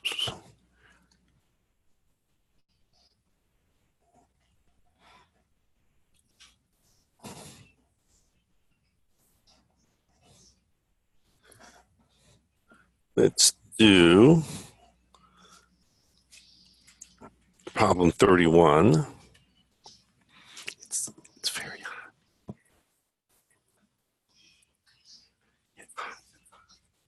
Okay, so let's do problem 31. The radioactive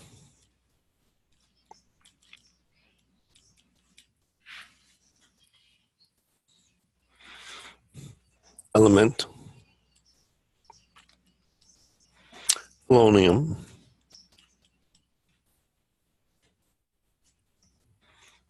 its a half-life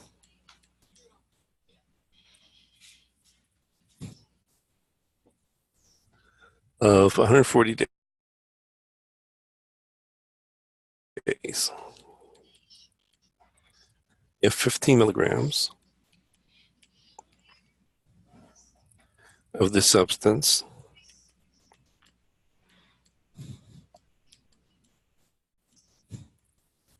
decays exponentially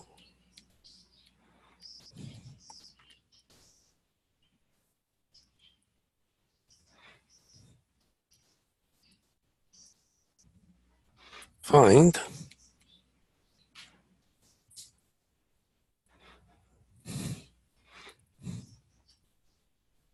how much of the substance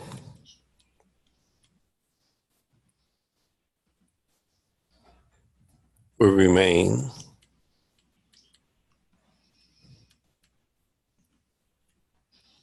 after after 60 days.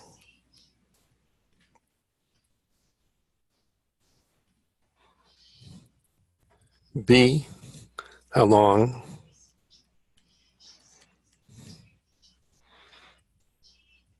would it take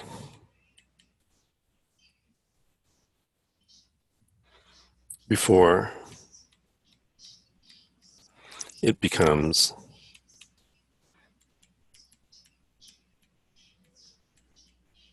4 milligrams? Okay, so let's do that.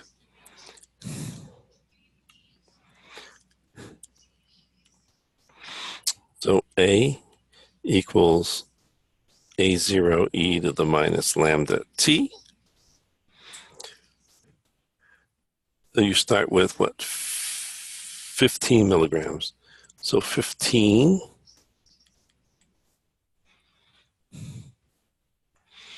and the half-life is 140 days. So you'll get half of that after 140 days.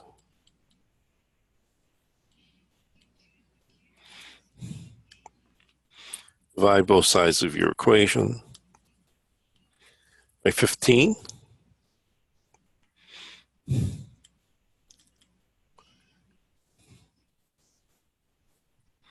Take ln of both sides of your equation. Ln e, ln e to any exponent. Let me put a 0.05. Is just the exponent, and so minus 140 lambda. Therefore, lambda is equal to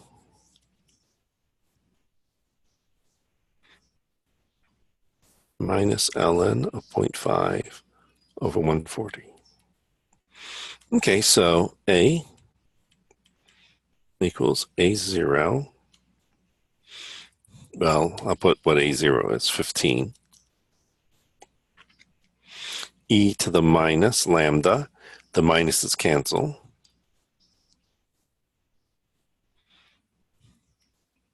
E.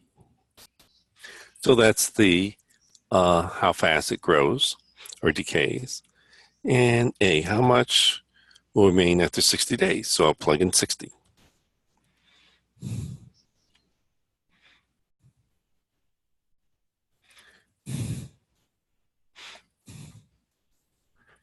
A equals 15 e to ln 0.5 over 140 times 60. Okay, so that's 3 over 7.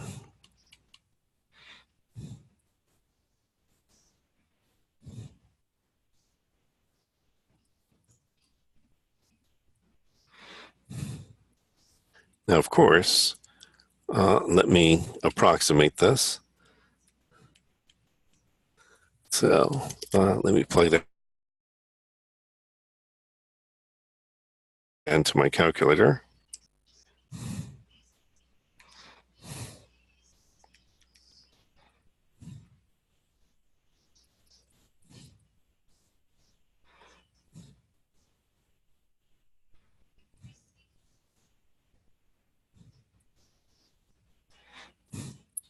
So it's 11.144957717.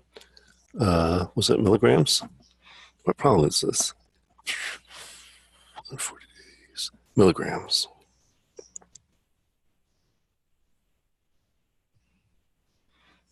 Okay. Let's do part B. So how long till it becomes 4 milligrams? Okay, so B. So I have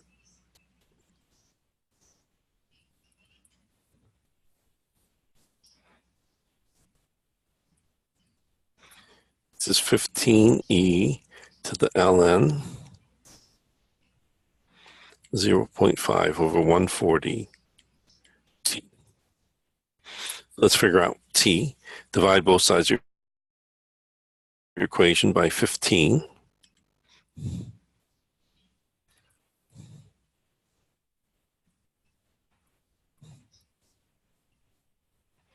Take ln of both sides of your equation.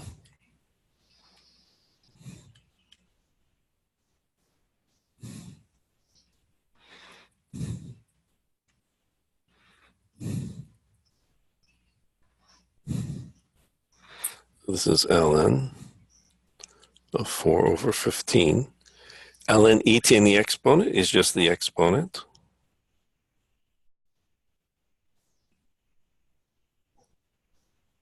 Solve for t.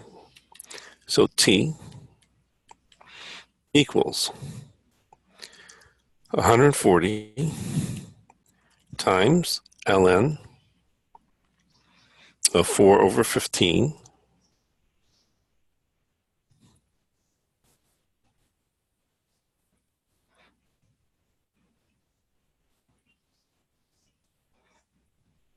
divided by ln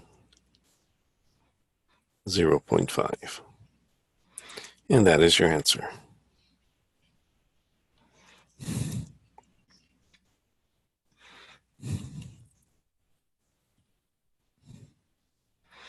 And so t is, well, let's see what that's equal to.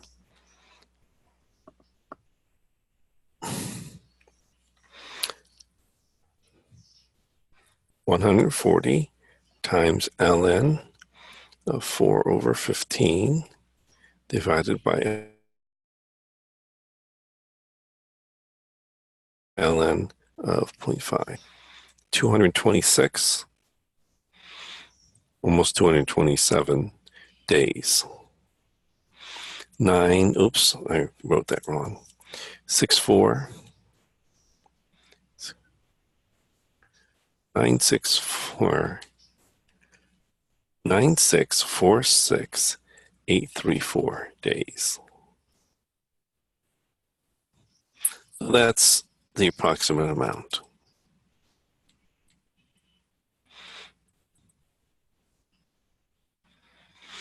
So that finishes off chapter 13, and I guess that's it for today.